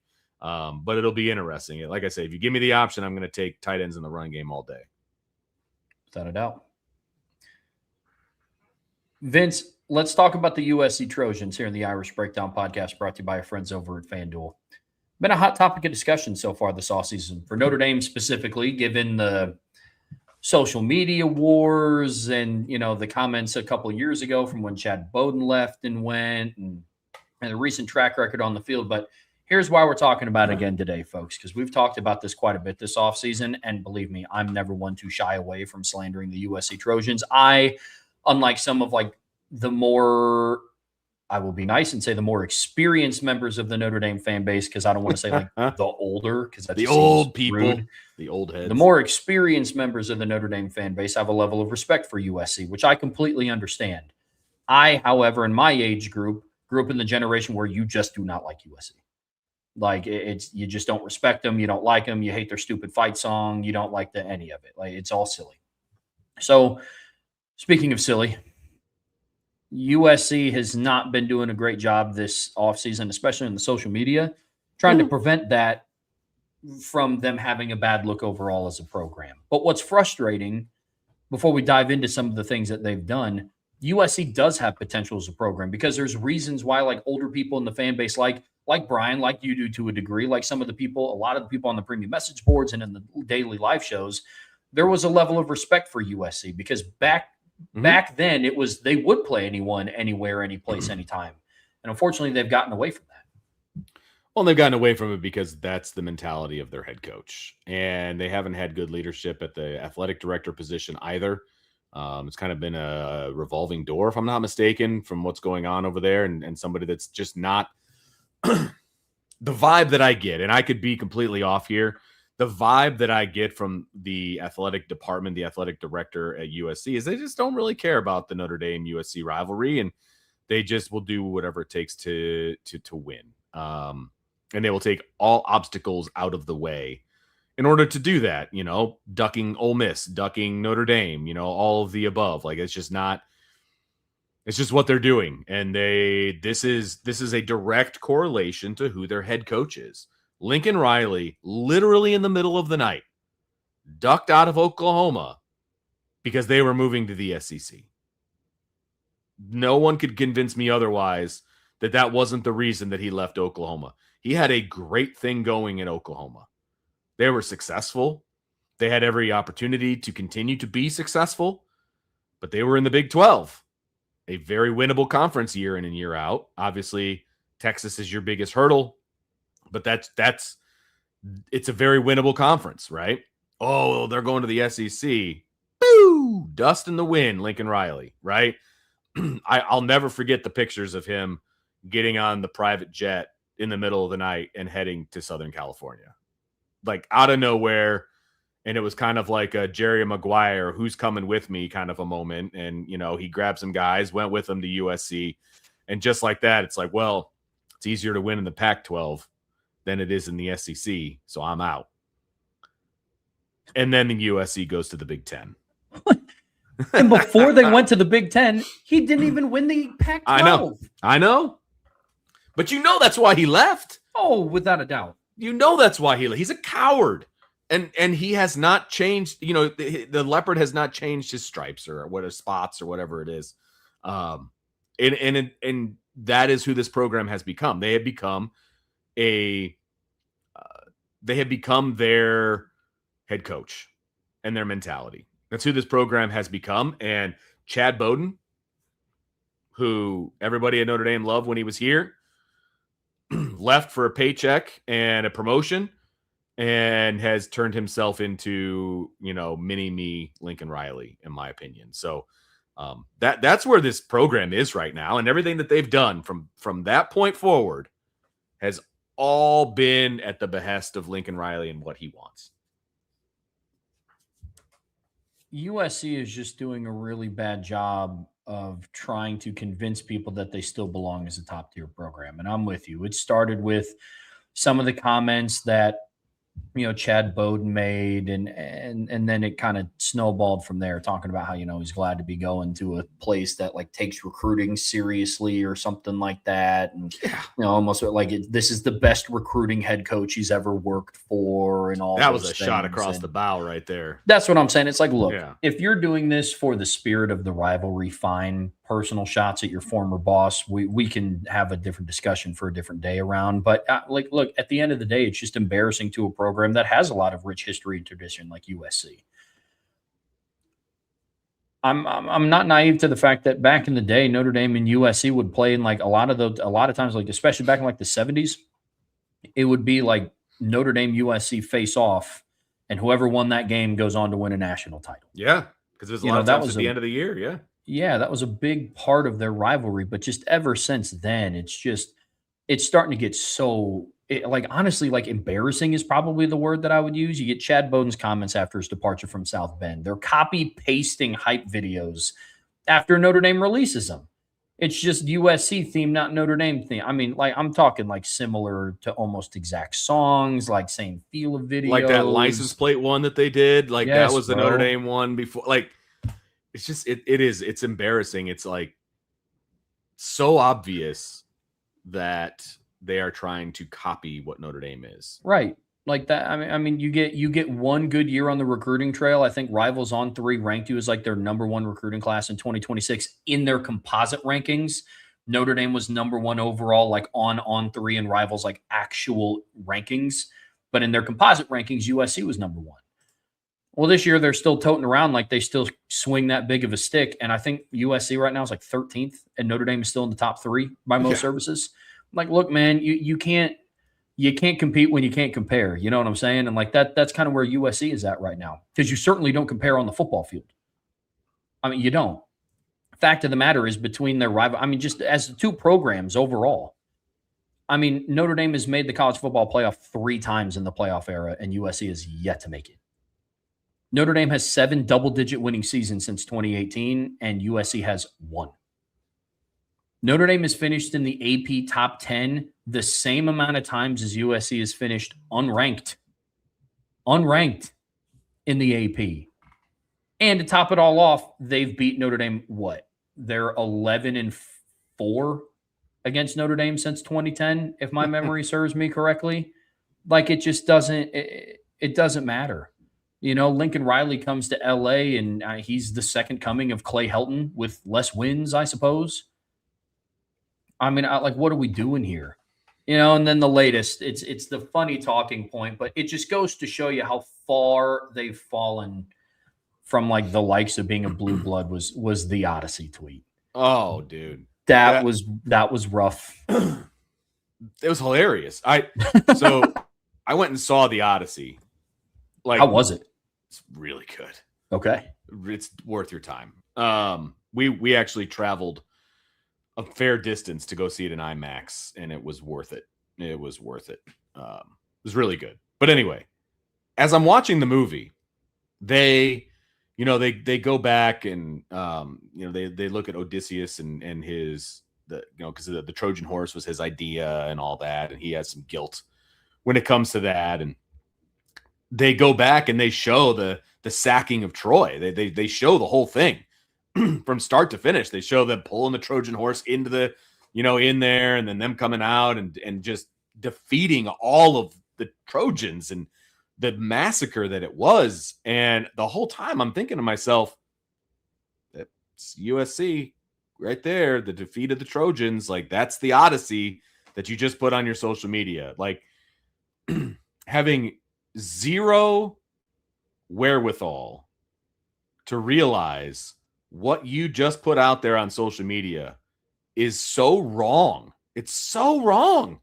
Like, the Odyssey starts at the fall of Troy, the fall of the Trojans. And it's, obviously Odysseus going back home to Ithaca. But, like, why would you put, like, you're trying so hard to be this, LA, Hollywood, the whole thing. And you just bungled it, man. You just bungled it so badly. And they didn't even delete it. They just wrote it out, man. They wrote the whole thing out. And they even had the Trojan headdress, the helmet, and our Odyssey begins August. Wow. It's just tone deaf. It's completely tone deaf. Like, before you put that graphic out there, just Wikipedia the Odyssey. Maybe you didn't read it. Okay. I didn't read it when I was in high school. It never happened. All right. But maybe just throw it into Wikipedia and find out maybe what the plot was and how it started. And maybe you shouldn't put that out there. Like, some simple research. Are you telling me that every single person in that office building, that is the football office building, has never read the Odyssey? Like, they have no idea that it starts with the fall of Troy and then it goes on from there. Like, whoo, man, I don't know, Trev. Like, that's so tone deaf. So tone deaf. I mean, it just goes to show you that it's all for show. USC is not a serious program about football. I don't care what their recruiting rankings say. I don't care what their GM says about Notre Dame. I don't care what Lincoln Riley did that one year, that one time, that one day, that one game at Oklahoma. Right. I don't. Right. I don't care about that. USC is an unserious program about football. And this was just the icing on the cake, right? Like, I mean, you might as well ride out on a Trojan horse in your first opening home game against San Jose State. You know how funny that would be? I mean, but they would do it. I know they would. That's the thing, is like, oh, but we're the Trojans. It's like, yeah, man, but you don't get it. You don't get it. You're not getting it in its entirety. To your point, it's tone deaf. But this is just kind of the cherry on top of all of the things about seeing USC not be serious about playing football. And they're not a serious football school. I don't know what's been going on this offseason where they're trying to force feed USC to us as college football fans as being legitimate contenders in the Big Ten. I don't really understand where that's coming from. Like, right now, FanDuel has them with the 4th best odds to win the conference based on things that I guess I just don't really understand. And this is legitimate. Anybody that's watching this show, and you can find all of my information on boards.irishbreakdown.com. You have to be a premium message board subscriber to do it, but you get a cool magazine out of it, and you can answer this question for me. What is it about USC this season that makes them contenders to win the Big Ten? That is a serious question. Like, I don't understand it. Like, you weren't competing for the title with the Biletnikoff Award winner. Jade Maeva is who he is. He's going into his 4th year as a starting quarterback. Am I just supposed to believe that because Lincoln Riley developed Baker Mayfield and Kyler Murray, that in year 4 of Jade Maeva as a starting quarterback in college, like, that's when the light bulb turns on and it becomes a Heisman Trophy contender? I just don't understand it. But Vince, it's the icing on the cake, man. I mean, they go out there ducking Notre Dame. It's all. Yeah. Well, and to your point about the hype of USC, here's my, it's not a conspiracy theory, but here's my thought on why USC is being hyped up as much as they are. Because they're going to play a lot of the contenders for the Big Ten title. And Brian and I kind of talked about it a little bit yesterday in the buy, sell, hold, in that USC is staring 8-4 right in the face, in my opinion. When you look at their schedule, I think 8-4 is pretty legit right about now. They got a tough schedule. And I will be the first one to admit they've got a tough schedule. They're going to play Oregon. They're going to play Ohio State. They're going to play IU. Those are the three best teams in the Big Ten, right? I mean, I think we can all agree on that at the moment. And so the outcome of what happens with USC in those three games is going to help decide who wins the Big Ten, right? And so they're going to hype up USC, and then they're going to place USC in the bottom half of the top 25 at the end of the year so that they can be like, well, these guys beat this top 25 team, by so many points and blah, blah, blah. They're trying to elevate, and it's what they always do, right? Every year, there's a handful of Big Ten and SEC teams at the bottom of the top 25 to elevate those top teams and give their resumes a better look. I think that's who USC is this year. They are a resume builder for everybody else that is at the top of the Big Ten. That's why I think they're getting hyped up so much. Oh, they got so much talent. They're going to be so good, and all this stuff. Well, then they're going to get beat by Ohio State. They're going to get beat by Oregon, and they're going to get beat by IU. And they're going to try to spin it as though this USC team was so good, and those are such good wins for those teams, only to elevate their resume. What do you think about that? No, I'm with you. Like, I don't question the level of talent at USC. I question the person in charge of positioning that talent to be successful. Yeah. Like, we're talking about a head coach who had a returning Heisman winner at quarterback, and they went 7-5. What is it about Jade Maeva that now all of a sudden that's better than Caleb Williams? Personal opinions about Caleb Williams aside, I think he's a goofy guy. I think he's a good, talented football player. It is what it is.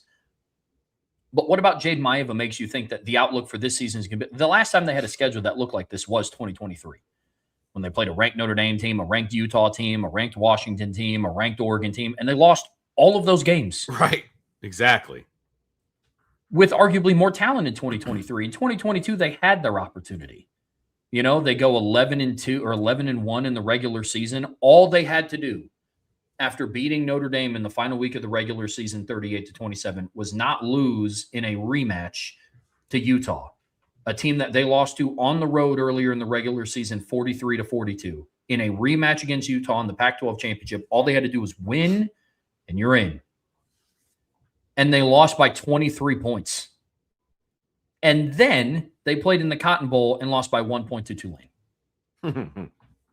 It's not the talent, guys. USC has had talented football teams before in the past. And they've had talented rosters in the past. 100%. Very talented rosters. It's the person driving the ship. That's my point. Yeah. That's why I don't have belief in USC. It's the person driving the ship of why he wanted to run away from the Notre Dame rivalry, because he ran away from the SEC.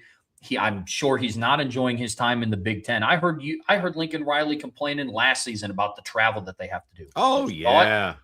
Don't join a conference and be one of the original members that helped blow up the Pac-12 if you're then going to go join a conference that has to travel across the country to play Maryland. Yeah. I don't understand where the logic is there. It's him and Jen Cohen, the AD at USC. They've blown the entire thing up, and that's what's making them a laughingstock. I have questions about Jade Maeva, but I can admit that the rest of their team has good talent on it. That's the thing with me with USC that I just don't.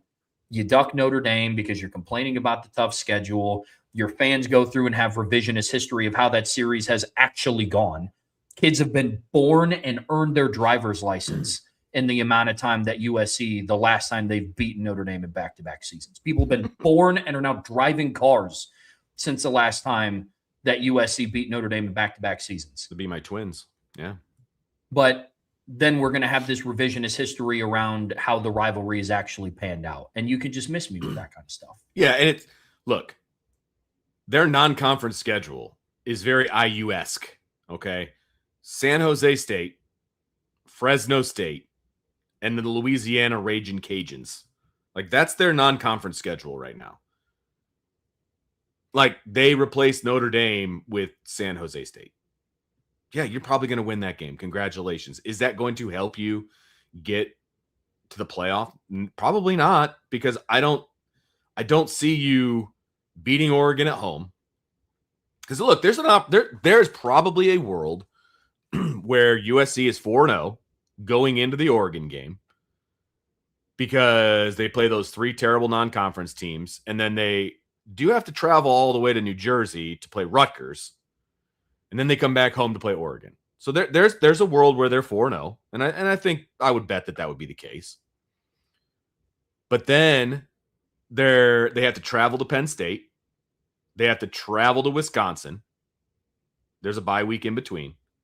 They have to travel to IU.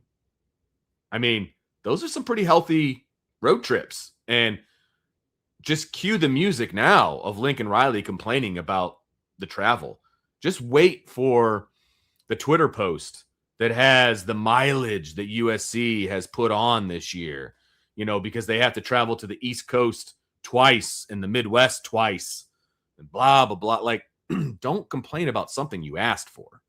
Like that's my big, don't complain about it. You wanted to be in the Big Ten. That's what you wanted. So this is what you get. And, do they have an opportunity to make some noise if they can actually beat some of these higher level teams? Look, they got Oregon at home. They got Ohio State at home. And then they go on the road at IU. So 2 out of those 3 top level Big Ten games, you're hosting. So travel should not be a thing, right? Ohio State should be complaining that they have to travel to LA, right? But they won't. But that all goes back to what we talked about at the beginning. USC used to be a program that would play anyone, anywhere, any place, anytime. And they've fallen from that grace. Now, and then the counter by a lot of USC fans and USC sympathizers is that, well, we asked Notre Dame, who will also allegedly plays anyone, anywhere, any place, anytime, to move it to week 0, and they wouldn't do that either. You keep moving the needle. Correct.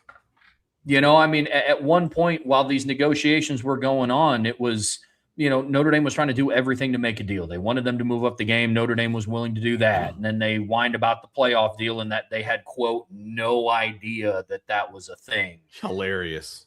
That's my issue with USC is they're not serious about contending for a championship. They just want to be a part of the playoffs. That's what they want. But they don't give a rip about trying to go contend for a title. Now, I will say this as somebody who I'm taking off my Notre Dame hat and somebody who does not like USC. And I'm just looking at their schedule as somebody who is analyzing football, and they do have an opportunity to make the playoffs this year. Sure. If USC goes 10-2 with that schedule, they will get in as an at-large bid. I firmly believe that because then you will have a couple of good wins in there.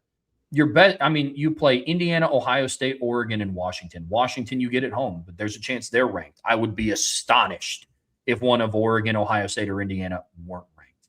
Absolutely. I'm high on a Wisconsin turnaround. Penn State, by default, is just going to be ranked.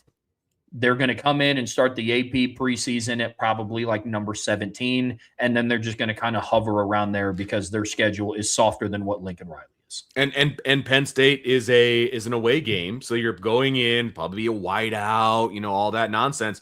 If you can go win that game, that's a check mark on your resume as if for USC if they're able to do that. I agree with you. I think a 10-2 USC team is legitimately in the conversation for a playoff spot. Absolutely, I agree with you. And they're part of the Big Ten, so that gives them a bump up anyway. Yeah, without a doubt. You go and look, and some of the outside of playing Indiana on the road, the most difficult opponents you get them at home. Oregon's at home, Washington's at home, and Ohio State is at home. Now, the downside there is the second that USC gets down, the crowd is essentially a non-factor.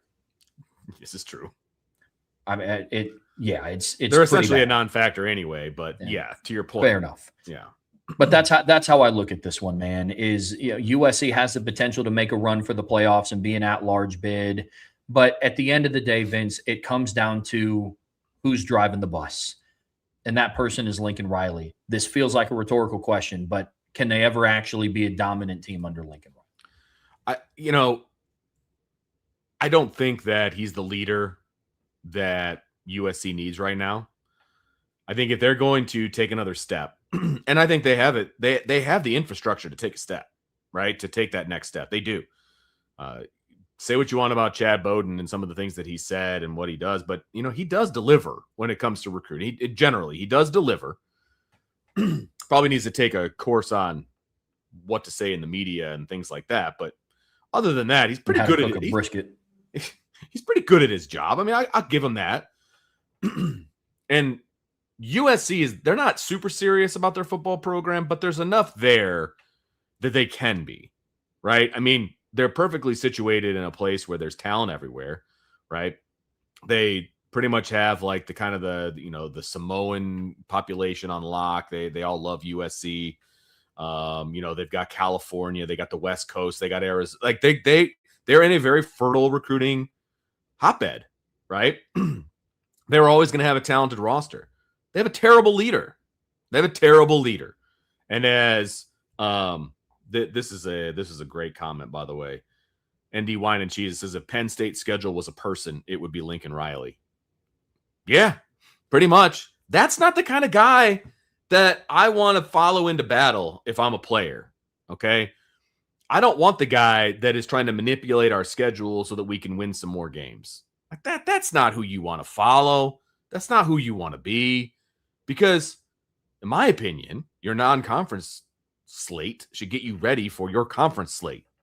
That's what it should be. Not 3 cupcake type games that get you in, dropping your biggest rival, the alumni's ticked at you, the whole deal. Lincoln Riley's like, I don't care. This is going to help me get into the playoff. Okay. The schedule sets up for them to be in the playoff because they do have some tough games. And if they can make it through, then they'll be fine. I just don't think this team is going to have the resilience to do that. I just don't. When it comes to the travel, when it comes to the kind of teams that they're playing, and when it comes to who their head coach is, teams take on the persona of their head coach. Bottom line, that's who USC is right now. They are Lincoln Riley, and Lincoln Riley is soft. So they're going to be soft, especially in big games. So maybe they squeak out one of those games, but then they'll lose another one. They'll lose one that they're not supposed to lose. You know what I mean? To your point, a 10-2 USC team is absolutely in the conversation to get into the playoff. More than likely they do. I just don't think they're going to be able to do it because Lincoln Riley's the head coach. In all seriousness, because I know we always have a lot of fun poking fun at USC. Yeah, we do. But if they want to be taken seriously as a football program, I just don't think Lincoln Riley is your guy as head coach. Exactly. I don't. There are some people who are just not meant to be head coaches. I think fit also matters. I don't think that Lincoln Riley is a fit, but I file him very much under like the Cliff Kingsbury. Now, I mean, Lincoln Riley had success as a head coach at Oklahoma, but one could strongly argue, and I would lean on that side of the argument, that a lot of his success at Oklahoma came off of the heels of Bob Stoops. So that is something that you could absolutely argue, which I would be in, I would tend to agree. But I filed Lincoln Riley, especially at USC, under the Cliff Kingsbury kind of conversation. It's like, you're a great offensive mind. Like, legitimately. Mm-hmm. If I was building a football team, Lincoln Riley would be a coach that I would call and talk to about being my offensive coordinator. Sure. In all seriousness. His track record of developing Heisman caliber quarterbacks, not Miller Moss or Jade Maeva, but his previous track record of developing Heisman level quarterbacks speaks for itself. And when he was at Oklahoma, they weren't losing games because of their offense. So that's where I'm at. And so I just don't think that he is a head coach material, especially at a place like USC, a school that needs to get back to kind of its blue blood roots, being able to dominate the line of scrimmage. Yep. A team that plays stout defense. Like their defensive game plan playing Notre Dame last year was just downright silly. Just downright silly. He called a defensive game plan with the help of DeAnton Lynn as if he had CJ Carr at quarterback and what he would assume a team would try to defend them with CJ Carr at quarterback. Never mind the fact that they were just going to let Jeremiah Love and Jadarian Price combine for over 300 rushing yards that game. They're just a soft program. That's just not who Lincoln Riley is. He's not that type of leader that I think USC needs as a program right now. Neither is Jen Cohen, their athletic director. I don't think that she's the leader in the front office that USC needs right now for a football program. So agreed. I just don't think USC's turnaround is coming anytime soon. Not with them there. Now, again, this is not me saying that they're going to go 5-7 this year either. They do have a talented roster, and Lincoln Riley is a good enough coach where they'll be bowl eligible. They'll be an 8-9 win team potentially. Like, there's a world where they go 9-3 and they just lose to Oregon, Indiana, and Ohio State.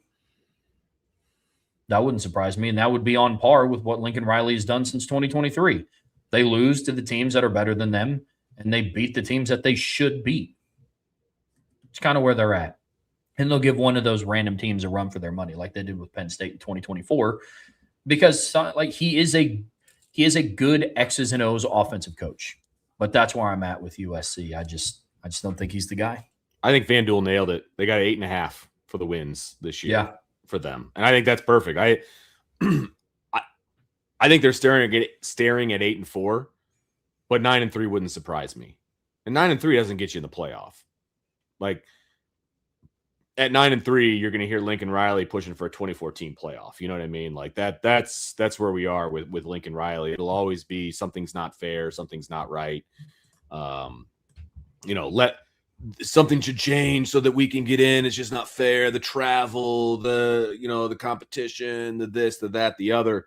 There's going to be something. Just wait. It's going to happen. There's going to be excuses after excuses after excuses. 8-4 or 9-3 is not going to get him fired, though. That's the thing, because I don't think Jen Cohn cares. I just don't. I don't know. I don't see a world where 8-4 or 9-3 gets him fired. You might start hearing some alumni push back and stuff like that, but I just don't see him getting fired at 8-4 or 9-3, especially against the schedule. Because there'll be excuses. Oh, there's too much travel. There's too much this, too much that. Like he'll still be there. And when Notre Dame was playing them every year, I was happy that Lincoln Riley was going to be there. But I almost think at this point, if you're a Notre Dame fan and you want this rivalry back on an annual basis, you need a new coach at USC. And whoever that new coach is, if you want to get a lot of alumni on your side, the USC alumni, the first thing in your press conference is, we need to get the Notre Dame USC rivalry back, period. Because we're not going to be afraid of playing anybody. And I don't think that's going to change as long as Lincoln Riley is the head coach. Vince, let's talk about the ACC Media Day on the Irish Breakdown podcast, brought to you by our friends over at FanDuel, who just was going on in Charlotte, North Carolina. And, Vince, one thing that I've learned this offseason is just because you have the platform to freely talk about your college football opinions doesn't necessarily mean that you should. Yeah. And that is how I feel after the ACC Media Day. And there were some coaches who made some remarks about just their opinions on college football. And folks, I'm gonna be so real with you. Not that I'm not at other times, but I'm gonna be so real with you. We kind of just want to hammer them for just all the incessant whining that's been happening so far this offseason. Like, it's just now the ACC is adding their name to the hat of the conferences or the programs that are whining about, this isn't fair and we should have this and what about us? And I got to be honest with you, man, it is exhausting. We are at the point in the offseason right now where we just need football back so we can just get the microphones away from some of these coaches and they can just go try to prove it on the field. Yeah. And not try to use their platforms to try to make a statement, because it's been rough. Look, and I understand when you're a part of a conference, you need to carry the water of the conference. Okay, I get it. That's how it works, right? Whether you agree or disagree or whatever the case may be when it comes to, what the conference is doing versus what you're doing at your own school and things like that. I get that you need to be positive about your conference. Sure. But my goodness, Trev, there is a difference between being positive about your conference and positive about your affiliation with said conference and what we are hearing coming out of the ACC Media Days. My goodness. Yeah. I just, oh my goodness gracious. Well, let's start with an old familiar friend, Pat Narduzzi. Yeah, why don't we? Now, look, let me say this loud and clear. I have also not been known to be a Big Ten sympathizer. I think Tony Petitti is one of the people driving this sport into the ground. Having said that, Pat Narduzzi went on to say at the ACC Media Day that he firmly believes that the ACC is better than the Big Ten. Which, again, I'm no Big Ten sympathizer. But the term self-awareness kind of comes to mind when I think about Pat Narduzzi's comments about the Big Ten. Here's just some quick stats for you guys to digest. David Braun is the head coach at Northwestern. He has a better record since 2023 than Pat Narduzzi at Pitt. When I think of the ACC, one of the first names that I think of is Pitt. I think of Miami, Clemson, Pitt, when I hear ACC. Pitt is a legendary school in the ACC, period. Yep. I mean, they just are. And with their colors, with the location, and just all of it, they're legendary, man. They are. When I think of the Big Ten, I would be lying if I said that the first team that I thought of was Northwestern. And they have a better record over the last 3 years than what Pat Narduzzi has at Pitt. Pat Narduzzi hasn't had a postseason win since 2022. I understand why Pat Narduzzi doesn't like the Big Ten, because he is 1-6 against the Big Ten during his time at Pitt. He's also 4-7 against the other Power Four conferences. He also has bowl losses to Navy, Toledo, and East Carolina, and it's not like those came in 15, 16, and 17. He lost to Toledo in 2024, and he lost to East Carolina this past year. Yeah, that was his last game, is what you're saying.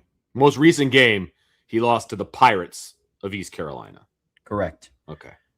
In that time, and this doesn't really have an effect on his opinions on the Big Ten. I just like throwing out the reminder that he is also 0-5 against Notre Dame and has been outscored 201-69. That's just more for me. And that's just more for us. That's like a 40-13 average score. Yeah. Yes, it is. Yeah. Okay. I mean, look, to your point, Vince, in all seriousness, I understand wanting to stick up for your conference. But lobbing grenades at the conference that has won the national title 3 years in a row just ain't the look, especially when you're Pitt.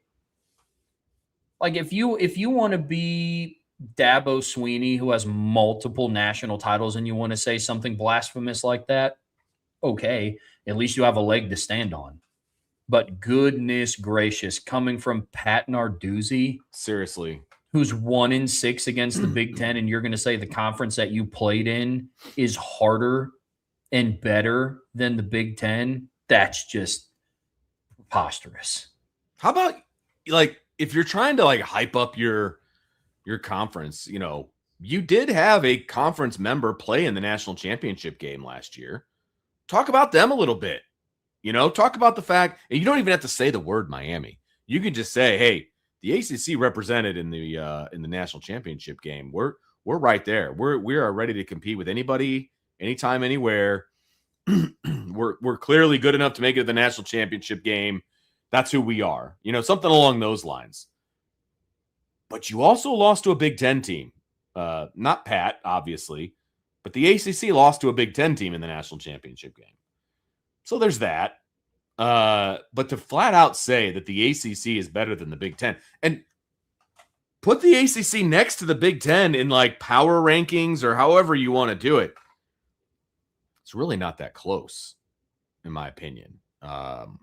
It's really not that close. We talk all the time about how the Big Ten's top heavy and, that kind of a thing. But the ACC, if the Big Ten is top heavy, then what are we talking about with the ACC? Because they're even more top heavy than the Big Ten. Yeah, in that they have one legitimate title contender, maybe two. If SMU or Clemson or Louisville can kind of get over the hump, I suppose. Right. Yeah, man. I think you maybe tone deaf isn't the right. I mean, honestly, it could just be kind of clueless.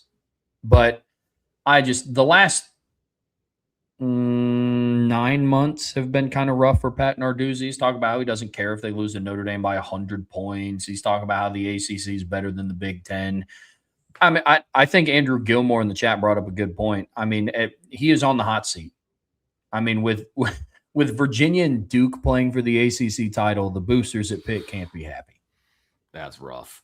Can't be. I think you might be onto something there, Andrew, because that's just that's not a spot that you want to be in if you're a program like Pitt. But as we know from ACC Media Day, Narduzzi wasn't the only one that said some crazy stuff. No, he wasn't. Bill O'Brien, the head coach at Boston College, and quick reminder for anybody who does not remember, Boston College went 2-10 last year. Bill O'Brien said the ACC is as good as the SEC and the Big Ten, and he knows because he's coached in both leagues.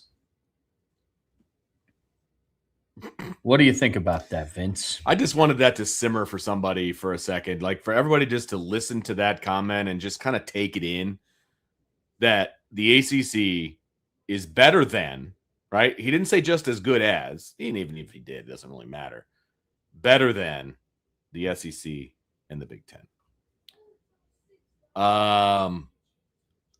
That might be worse than what Pat Narduzzi said, because he also included the SEC. And the fact that his mountain of knowledge comes from the fact that he was a coach in both leagues at one point or another during his career is a little bit mind-blowing, because I feel like he just needs to turn the focus just a little bit, maybe, to his own team and maybe winning that third game as opposed to worrying about if the ACC as a whole is better than the Big Ten or the SEC. Like, come on, Bill. Like, I think it was a good hire by Boston College at the time, but at the same time, dude, 2-8 or 2-12 or 2-10, whatever you were, you went 2 wins, two wins. My guy, don't worry about anything else except for what you got going on in your own world, man. Yeah, it's definitely not a good look. Here's where I'm at with Boston College and Bill O'Brien. You started, I mean, honestly, to your point, when he first got hired, they went 7-6 in his first year. And I was like, they might actually have something cooking, honestly. I mean, I looked at their roster last year. They had Dylan Lonergan and Grayson James, Turbo Richard, Lewis Bond, Reed Harris. Kalen Chudzinski is an up-and-coming tight end, and he actually comes back to Boston College. But those comments are just like, yes, you coached in both leagues. What does that mean? Living off of Nick Saban's accomplishments while you were with him at Alabama doesn't mean you know what it takes to be a head coach in the SEC. You know what I mean? I just don't understand it. Just because your record as a head coach in the ACC is worse than your record as an assistant coach in the SEC doesn't make the ACC any harder. That just maybe means you're not that great of a head coach in the ACC.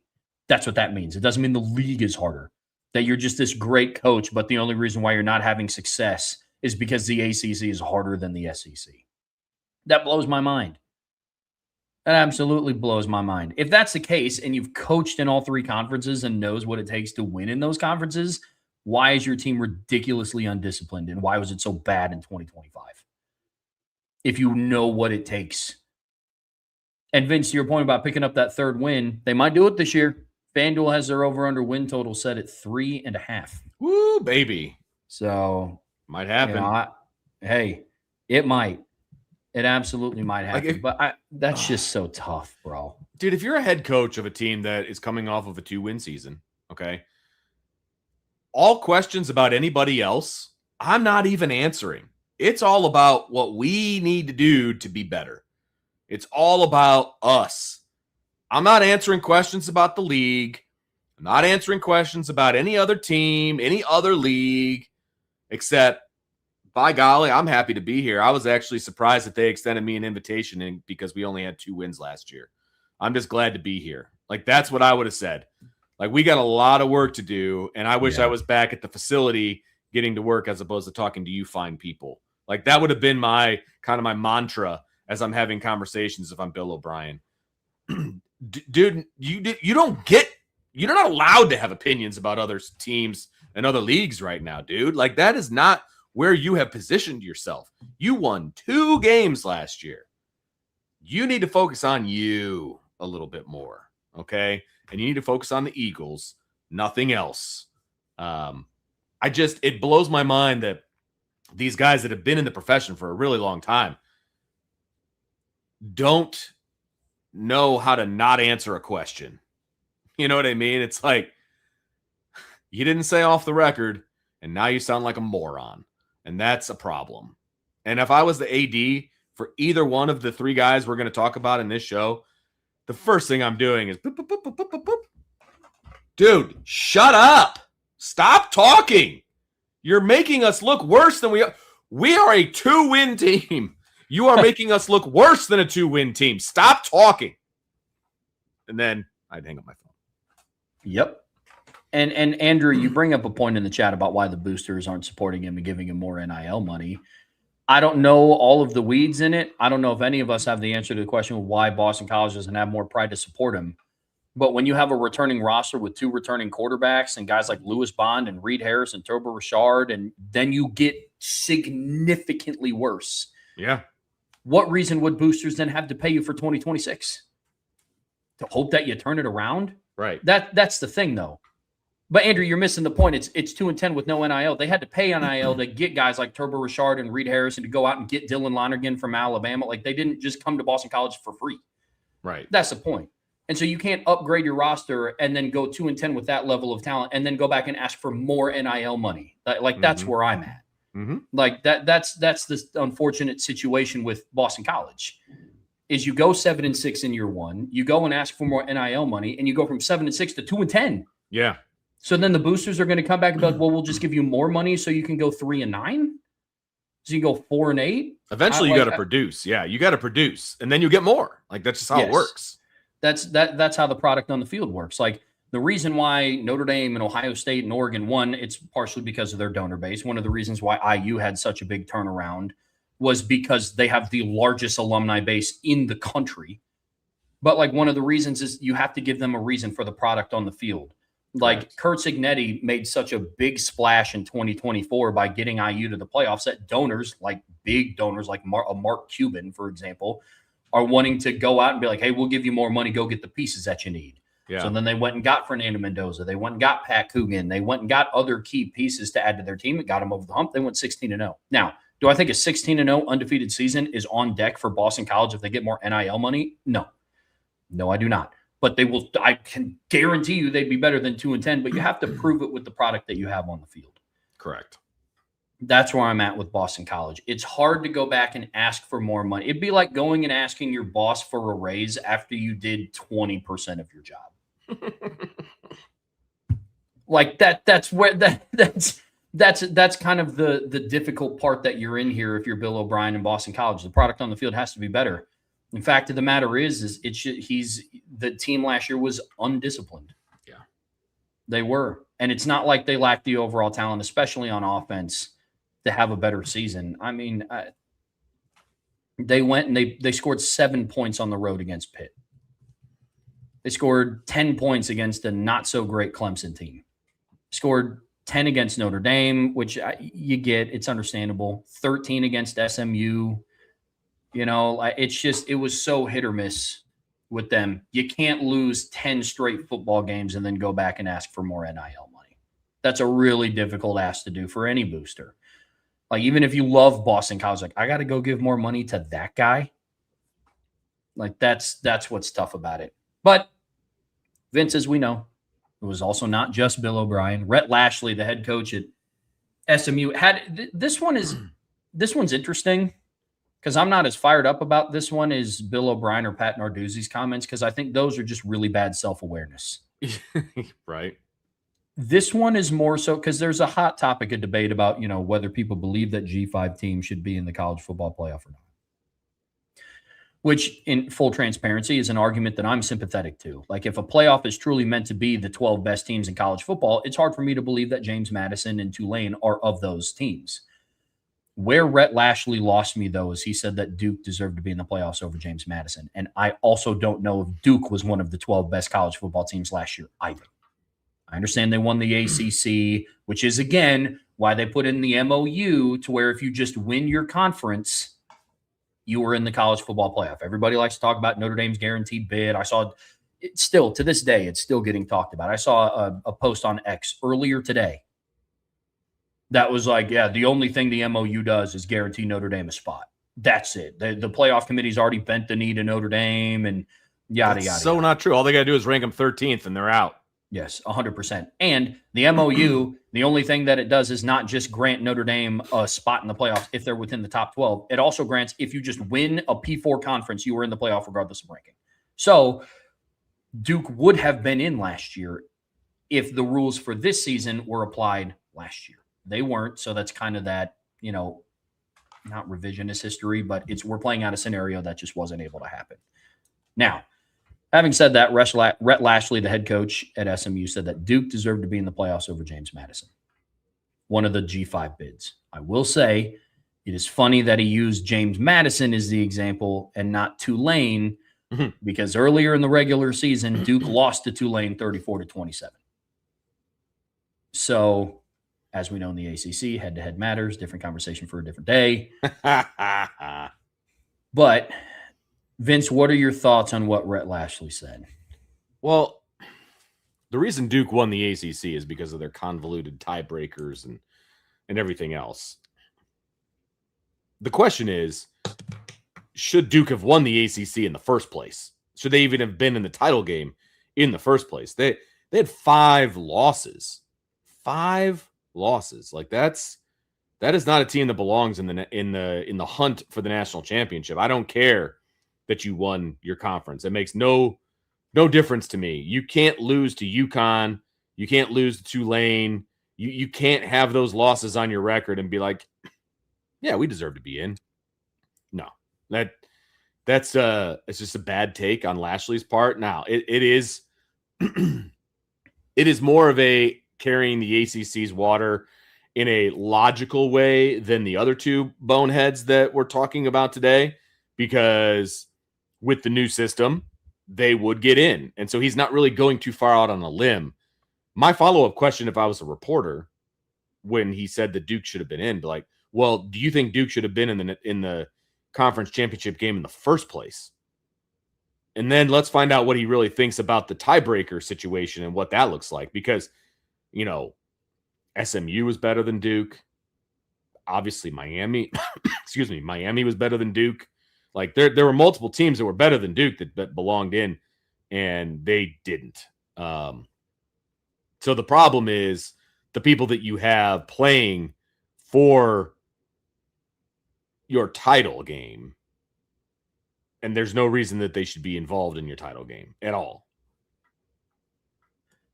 This is just my general rule of thumb. And yes, for anybody that's willing to ask or push back, I would also have this opinion of Notre Dame and Marcus Freeman if he were to say something about who he thought, anybody not named Notre Dame, if they deserve to be in the playoffs over whichever team.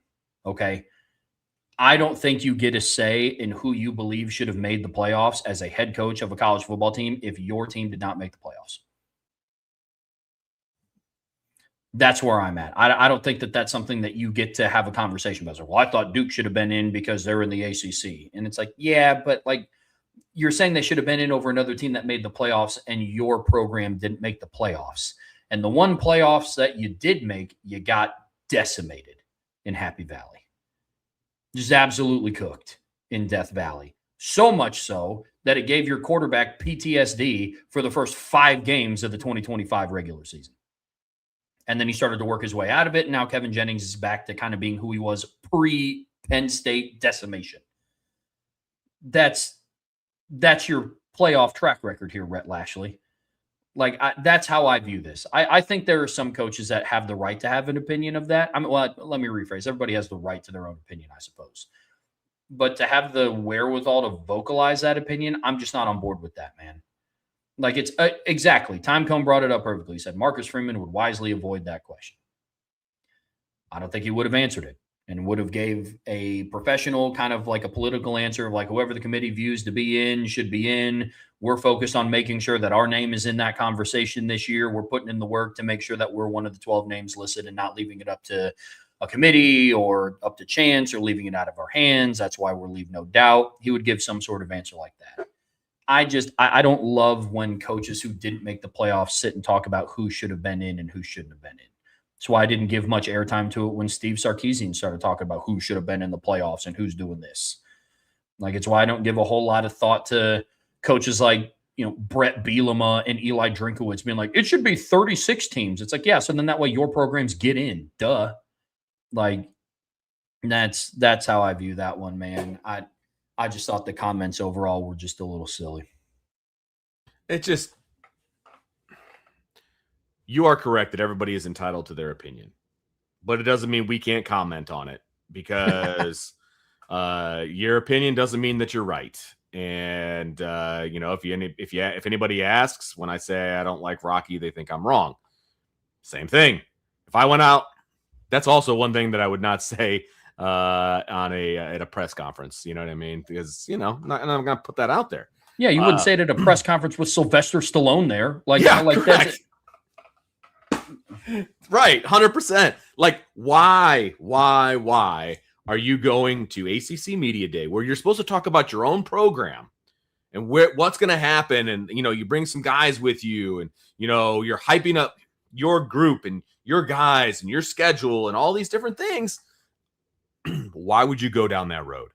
Why would you put yourself? Because guess what? The 3 comments that we discussed today in this show are the only 3 comments that we have from those 3 head coaches about their program or about their conference that came out of ACC Media Day. So any of the positive stuff that they said about their program, about their players, about any of that stuff, anything positive they said got overshadowed by some really, really non-intelligent words that came out of their mouths. And that's a shame when you consider they probably do have great kids that are playing for them. They probably got good things going on within their program, whatever the case may be, right? You go there to highlight your program, and now all we're going to take from it is that you think the ACC is better than the SEC and the Big Ten. Like, that's a shame. That's a shame. And I expect more from these guys. They've been around the block way too many times to have the entire media day extravaganza to be overshadowed by some stupid remarks that you made. That's a shame. I think that's a heck of a point, man. I think back to Pat Narduzzi's comments at Pitt, and I think it takes away from the moments that a lot of the returning players can have for them. Katarius Hicks is a good player. Sinceri Lee coming back for them is a good player. Mason Heinschel comes back at quarterback. You have a lot of good players coming back that have the opportunity to make an impact this year, and it just takes away from their moment. Yeah. I agree with you wholeheartedly, man. It's the same thing with Boston College. I think Kalen Chudzinski has an argument to be in like Notre Dame's all-opponent team at tight end, and he's from Boston College.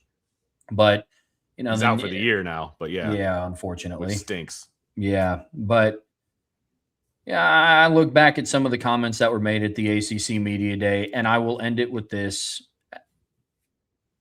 I think we are all at the point where we just need football season back. Yes, this is true.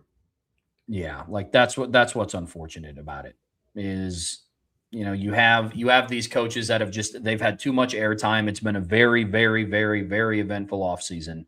Coaches lobbing grenades at each other. You have conferences lobbing grenades at each other. Every so often, Notre Dame just catches a random stray. It is what it is. Season just needs to be back, man.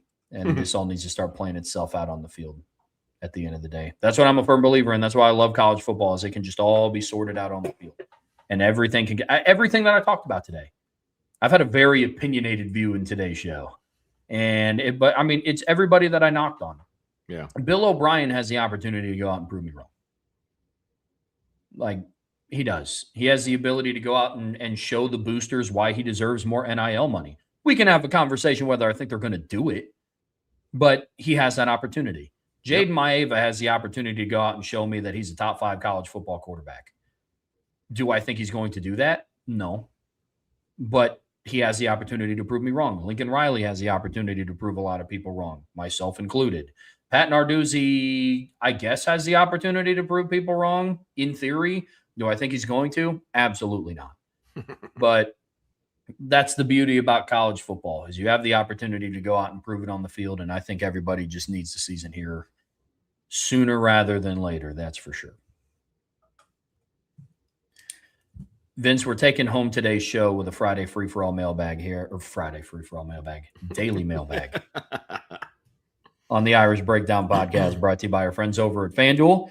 So if this does happen to be your first mailbag, you can throw in a submission by putting MB for mailbag or a mailbox emoji prior to your submission. Lets us know to set that question aside. Super chats always get bumped up to the top. This, Vince, might end up being a pretty quick mailbag. We only have 8 questions set aside. So if you guys want your question answered, be sure to get those in. But we're going to get everything kicked off today with Mr. Rogers. Mr. Rogers, is the sit down with Freeman and Brian going to be live streamed? 100% no. I can tell you what the format is because I was there last year. Basically, he does 2 rounds of kind of a round table, and the first group comes in. It's probably 4 or 5 outlets and Marcus Freeman sitting around a conference table. The first half is on the record. Everybody's got their recorders out. Every outlet usually has 1 or 2 guys there. They each ask a question. Boom. Then they bring out a little bit of a lunch. And then you do the off the record while you eat lunch and have some conversation going on. I don't know if they're doing the off the record part this season. No. Okay. So that's how they did it last year. And it was very insightful. It was great. It was about 45 minutes total. But it's not like a one-on-one situation, and it is definitely not streamed. It's usually in the conference room right outside of his office. So it's a very laid-back kind of a thing. It's not really a press conference. It's just kind of a roundtable discussion. The press conference will be in 2 weeks on August 4th. Good deal. From DJ, what are each of your Irish tight end top 3 in order, first blocking and then receiving? Oh, boy. I mean, if we're talking like skill set overall, I'll separate this into 2 different conversations. If we're talking skill set for blocking, my top 3 would be 1, Cooper Flanagan, 2, James Flanagan, then 3, probably a tie between Ty Washington and Ian Premer. The only reason why I'm not definitively putting Ian Premer at 3rd right now is I just have to see him in a Notre Dame uniform. I'm not as good at projecting, okay, I watched you do this in high school in Kansas, so I think you can do that against Kingston Viliamu-Asa. Right. You know, or I mean, even that not big of an extreme. Like, I need to see you be able to do that against like Teddy Rizak. You know, I need to see you do that against Ko Okia or Kahana Kia or Thomas Davis Jr. or Jacoby Clapper. Sure. So that's where I'm at. But right now, my 3A, 3B would be one of Ty Washington or James Flanagan. And then as far as receiving goes, if we're talking skill set, Jack Larson probably has a debate to be somewhere in the top 3. Multiple coaches have gone on to say that they believe that he might have the best hands on the team. Like, not of the tight end room, like on the roster. Period. And so Jack Larson absolutely should be in that conversation. Ian Premer, that is a skill set that I'm comfortable saying can translate to the next level. So I'd put him in that conversation. And then, the ceilings of as pass catchers, both of the Flanagans, Ty Washington, Preston Frizzell, I think they're all there too. But I can say with beyond a shadow of a doubt, Ian Premer and Jack Larson would be in my top 3 for receiving skill set. That's for sure. I dig it. I don't really have anything else there because you kind of nailed the differences in blocking and receiving and all that kind of stuff. And I love the fact that you brought up Jack Larson too, because I think he gets kind of forgotten in this conversation. Yeah, I love Jack Larson. I hope he's able to break out. It's just when I look at his overall skill set and like his tool belt, it's just kind of one of those things where like one of the things doesn't look like the other. You know, Cooper and James Flanagan are both like 6'6", 250. Ian Premer's already 6'6", 240. Preston Frizzell is 6'4", 220, but he can fly for a tight end. Ty Washington is 6'4", 250, and then Jack Larson's 6'3". You know, he's more of like if Mike Denbrock can find a way to utilize him this season as like an H-back, like I think of like Dimitri Flowers for Oklahoma back in like 2017 and use him in that capacity as a pass catcher, I think Jack Larson could put up some numbers, but we'll see what role they get carved out for him.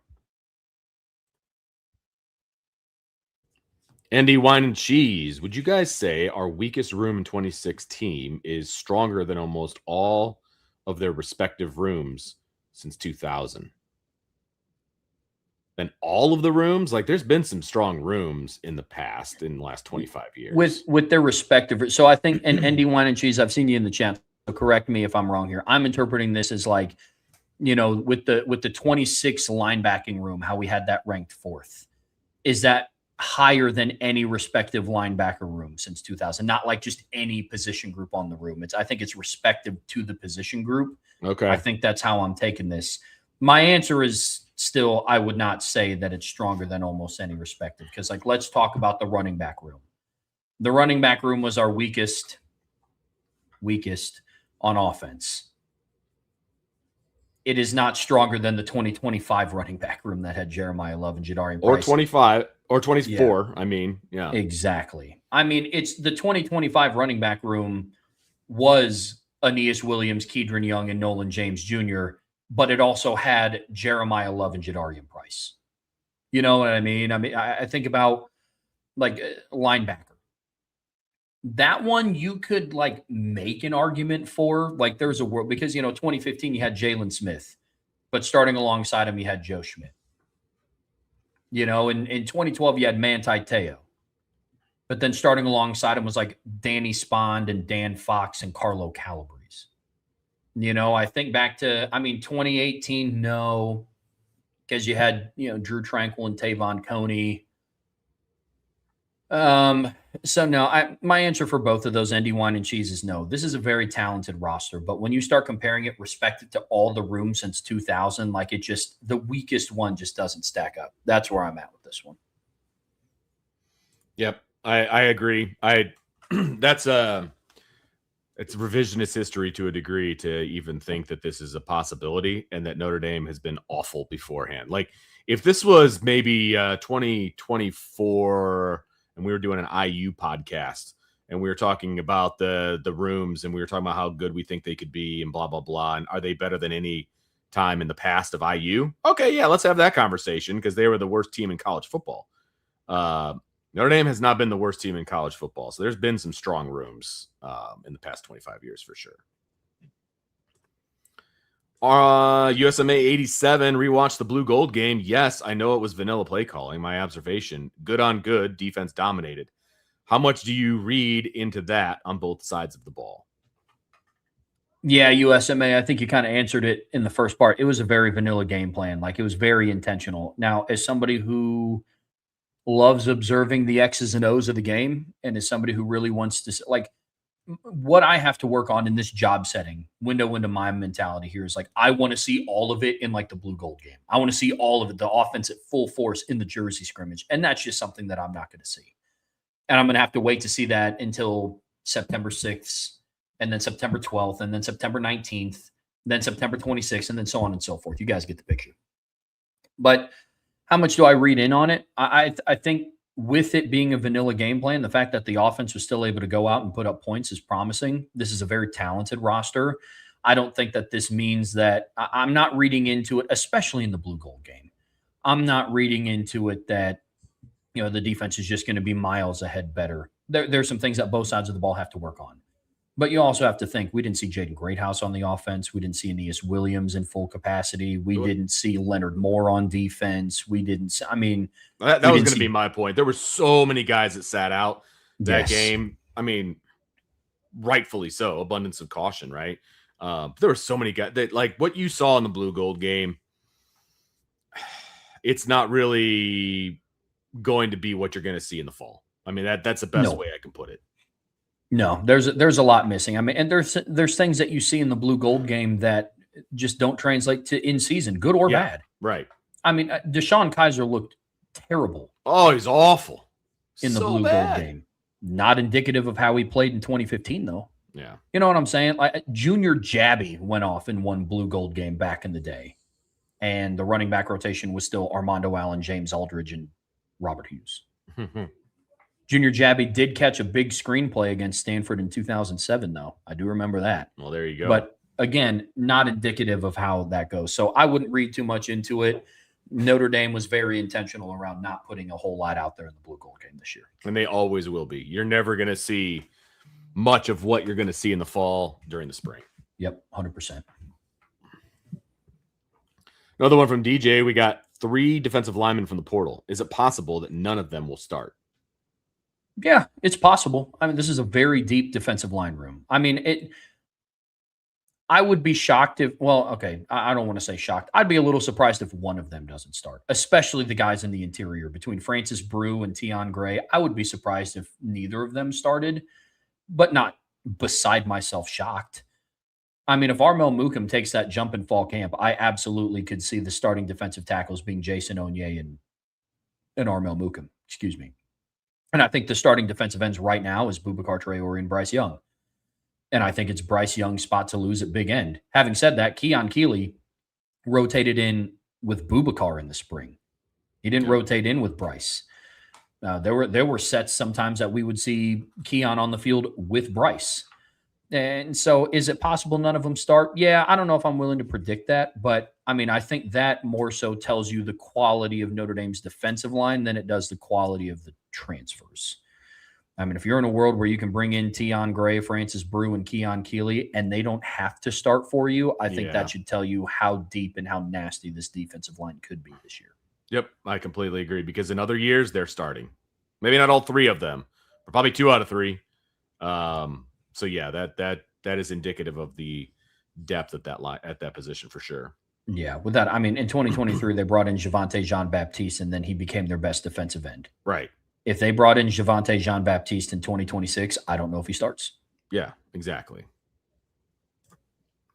Bill Walsh, how many Notre Dame players have a legit shot at first-team All-American this season? Not how many will win. Number that have a real shot. 7. No, I was like, okay. That have a legitimate shot at being a first-team All-American. I'd say CJ Carr, Anthony Knapp, Gerby Lambert, Boubacar Traore, one of Drake or Kingston. Obviously, let's just chalk up Leonard Moore. Tay Johnson.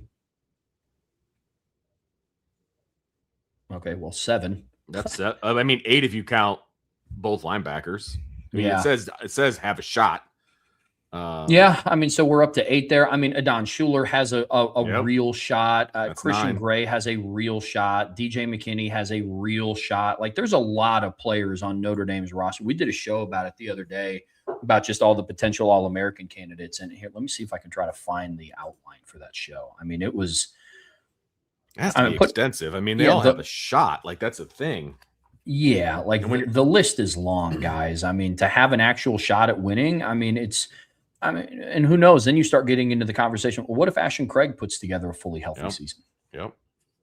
You know, and he's Notre Dame my center. Sleeper. Yeah. Yeah. I mean, what if one of the defensive tackles breaks out? What if it's Boubacar and Bryce? You know, so there's a lot, Bill. I mean, I will comfortably say there are 8 to 10 players on offense and defense combined that have a legitimate shot at being a first-team All-American this season. But you also have to factor in, here's the deal with All-American selections. There's a world where you have 13 players on either side of the ball combined that are playing at an All-American caliber, but maybe it's just not as good as Colin Simmons at Texas. You know what I'm saying? Like, there's a world where CJ Carr could be lighting the world on fire, but Arch Manning has 45 combined touchdowns in the regular season. Right. You know, but CJ Carr threw for 3,800 yards and 30 touchdowns in the regular season. That is All-American caliber play.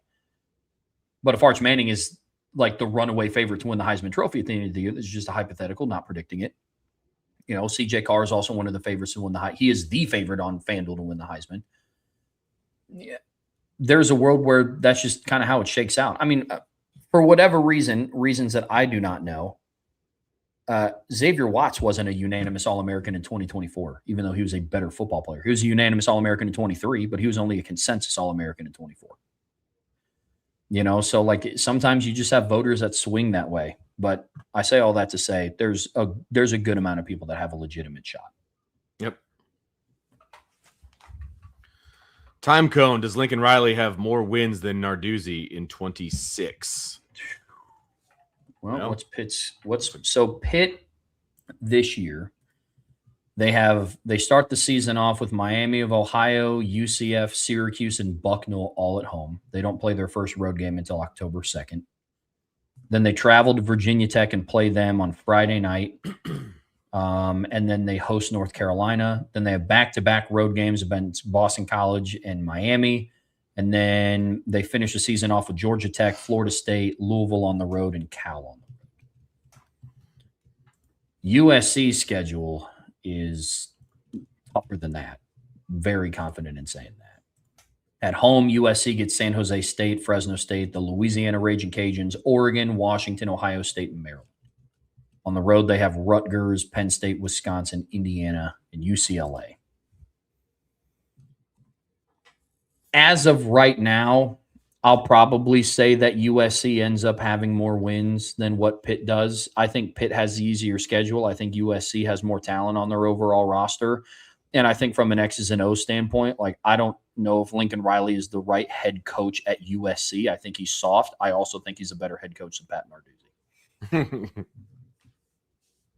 So that's where I'm at with this one. I would go, I think Lincoln Riley, but I think it'll be close. Like, it'll be something where like USC has like 8 or 9 wins and Pitt has 7 or 8 wins. I think it'll be something like that. Pitt is 7.5 on FanDuel, and we mentioned earlier USC is 8.5. So they're right there next to each other. I do think Pitt's schedule is easier, but I also think that they don't have the better roster. So, USC should back themselves into a couple of wins in there someplace that maybe Pitt doesn't. Yeah. So I would say Lincoln Riley if you're making me make a decision here, but it wouldn't surprise me if it was the other way around. Josh Buffo, how long will it take, in your opinion, for the national media to start to say our series with Clemson isn't good, or that Clemson is terrible, or Dabo is done, like they do everyone else we schedule? A year. Yeah. I mean, you'll start to hear some members of the national media start to say that before the 2027 season starts, because that's when Notre Dame's 12-year home and home stint with Clemson starts. I mean, unless Clemson makes a run in the playoffs this year, like makes the playoff. If Clemson makes the playoffs this year and their signs of life, and like Chris Vizina comes back at quarterback and their defense turns it around and they're a more cohesive team, I could absolutely see that happening this upcoming season. But it's going to happen regardless, Josh. I mean, Notre Dame just won't get that respect. They'll schedule a 12-year home and home with Clemson, and then somebody in the media will just be like, well, why wasn't it Ohio State? Well, why wasn't it Georgia? Well, why wasn't it Texas? You're always going to have that. So how long will it take? I give it less than a calendar year. I completely agree. It won't take long. There was a video on social media of a guy going through Notre Dame's schedule and talking about when they scheduled these teams and all these different things. And it's like, it was just so not even factual. Like, he was talking about all these ACC games that they scheduled in 2025. Like, do you not understand how the ACC scheduling looks? Like, they're scheduled out through 2030 something. Like, it was just unbelievable to me. And he said that the Wisconsin game was scheduled in 2024 or 2025 or something. It's like, dude, that was scheduled prior to COVID. Like, what? It's just, so yes, my point of all that is to say it won't take long, and just wait. It'll happen. And eventually Dabo's going to leave, and it'll be even worse. Yep. So just wait for it. It's coming. It's inevitable.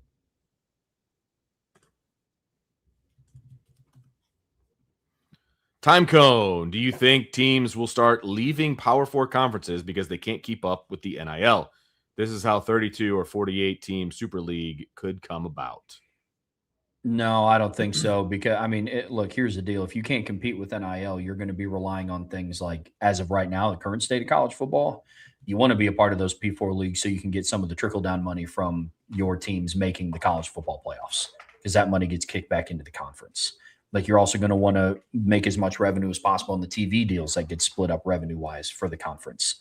Like, just because you can't compete NIL-wise doesn't mean then you go to the MAC. I understand the point you're coming. Like, I don't think that this is a crazy take. Definitely get where you're coming from, because, like, hey, you can't compete in NIL. Yeah, Purdue's never going to compete in NIL football money with Ohio State. Just, they never will. And so the train of thought is like, okay, do you go and join the MAC? and put yourself in position to win that conference, maybe, but you would be earning less money overall because you wouldn't be getting the TV deals that the Big Ten has, and you wouldn't be getting any of like the trickle down money from the college football playoffs whenever a Big Ten team makes it. So no, I don't think so. The super leagues will come about as if like the Big Ten and the SEC actually end up separating from the NCAA, and then they just form a league of their own. Yeah. Like that's how I think it would see it forming. And the other piece of this is also, I mean, look, the Purdue's, the Marylands of the world, they're still getting a bunch of money from the TV contracts, which they will not get if they bump down a league. So that's also a big piece of this. Maybe they're not putting the money in the NIL. They also don't care if they win. So they just care about how much money is coming in, and they get a lot of money coming in by being members of the Big Ten. So, yep, 100%. Then you also have to think of like other sports too. Like I think about Purdue, Purdue. I use them as in football. I also don't know if Ohio State's basketball team will ever channel as much money in as Purdue's basketball team for NIL. So it's the other sports you got to think about too. Like if a super league forms, it'll be because college football itself separates itself as an entity from the rest of the NCAA. Like it won't be Purdue in all of their sports leaves the Big Ten to be a part of a football super league, that type of thing, in my opinion. From Jay Melvin, Trev, do you think Notre Dame's offense fits both the Ohio State wide receiver transfers better than Brian Hartline's offense last year? Oh, gosh. It fits them better? They just had better guys in front of them. Like that, I don't know that it has anything to do with the fit. Yeah, I'm with you completely. I mean, Quincy Porter was a true freshman last year, so I don't know if it was about fit. I don't know if a true freshman was going to come in and dethrone Jeremiah Smith or Carnell Tate at either one of the outside receiver spots. Mylan Graham is an interesting one because it's like, dude, there's at one point where like I think both Jeremiah Smith and Carnell Tate weren't playing, and I think they started a walk-on and not Mylan Graham. But again, I don't know if that had to do with their fit in the offense. I'll say this, Jay Melvin. I think that both offenses fit the style of what they want to do.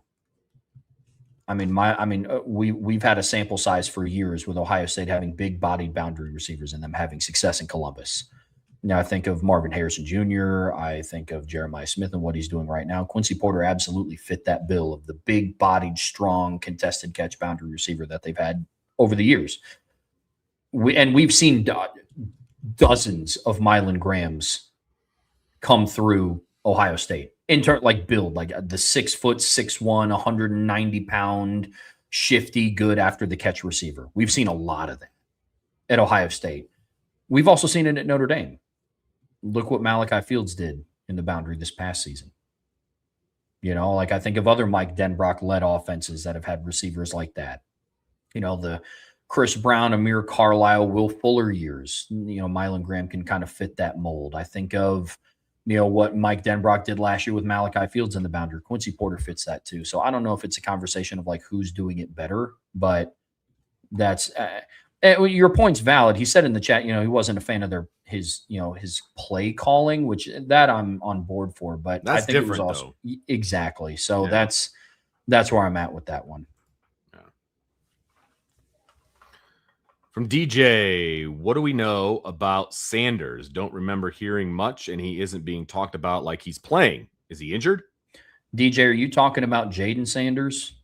Like the corner that they got in from Michigan? Yeah. Okay. If you're talking about Jaden Sanders, I was a big fan of his coming out of spring.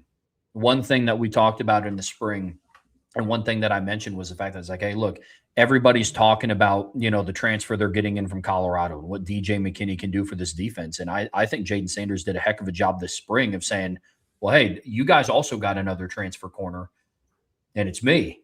You know, I started games as a true freshman in Michigan secondary, so don't forget about me either.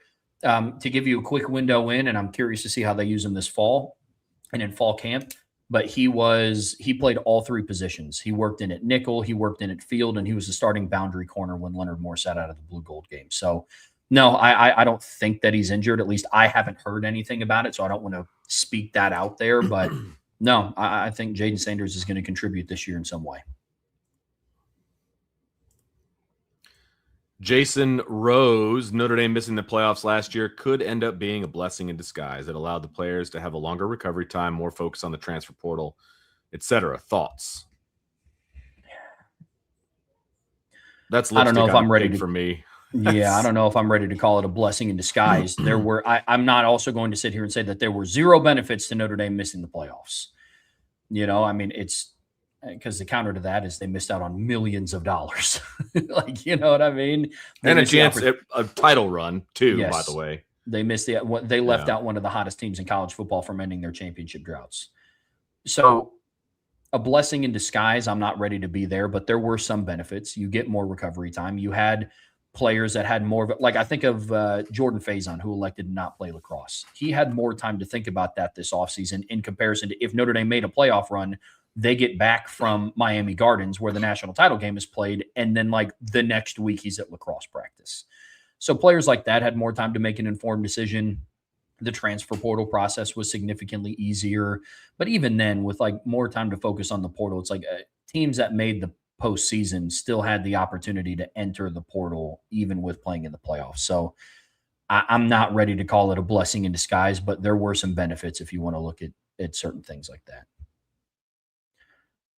Super chat in here from our guy, Tyler Evans. Yeah. Thanks for the super chat, Tyler. Appreciate you. Who's been whining more at their media day, the ACC or the SEC?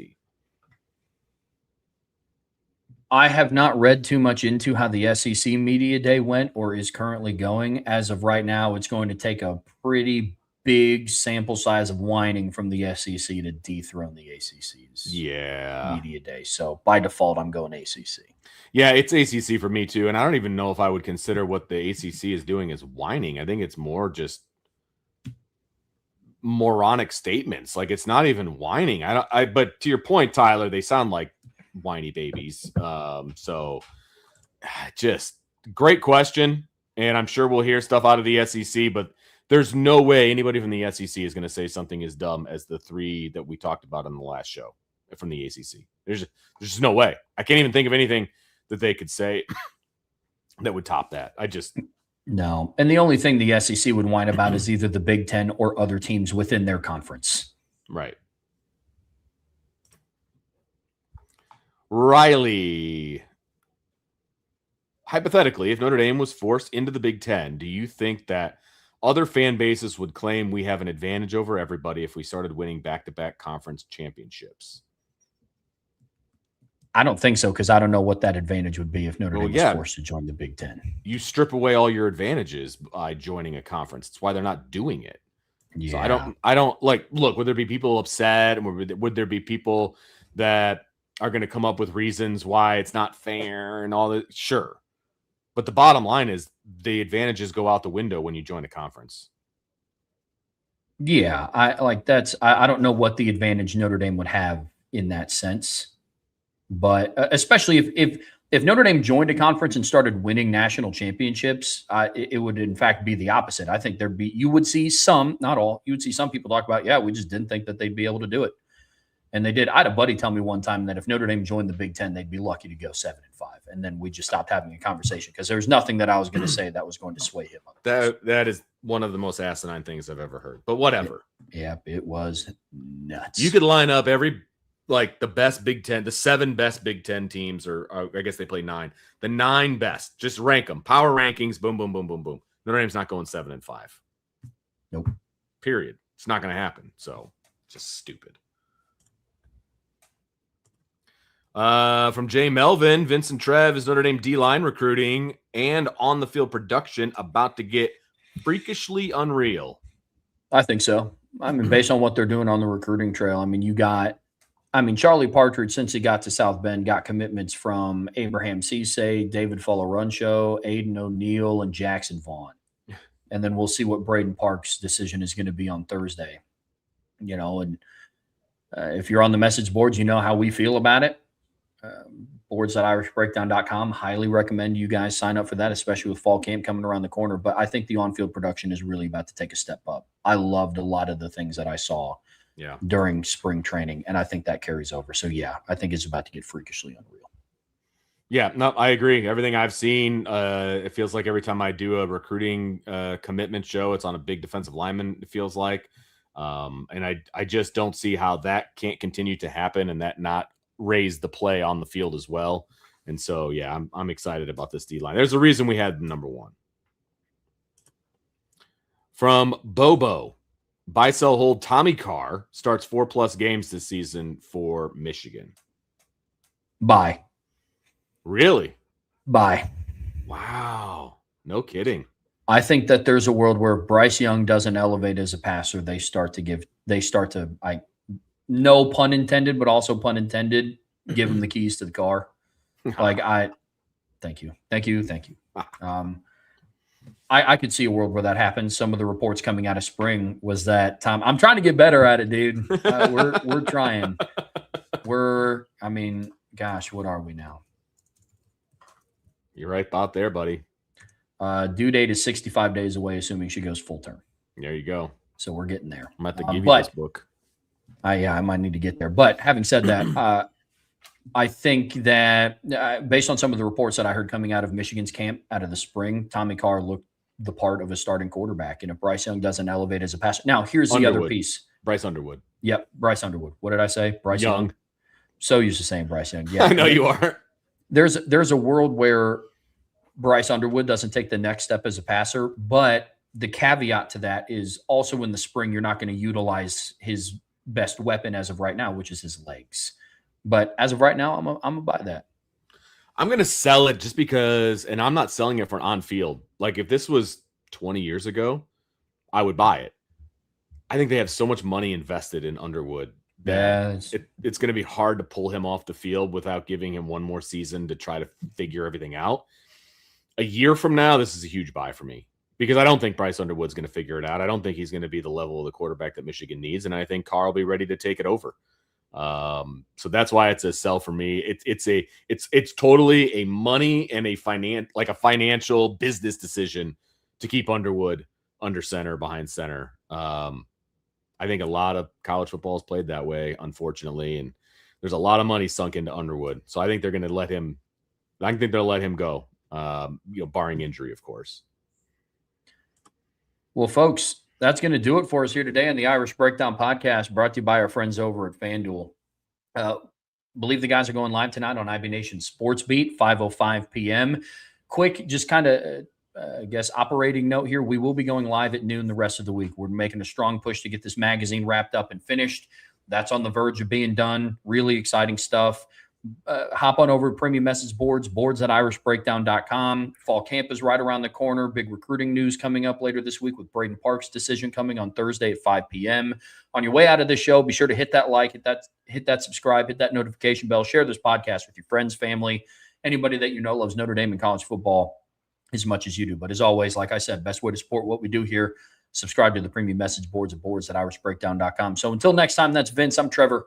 We'll see you back here very soon on the Irish Breakdown Podcast.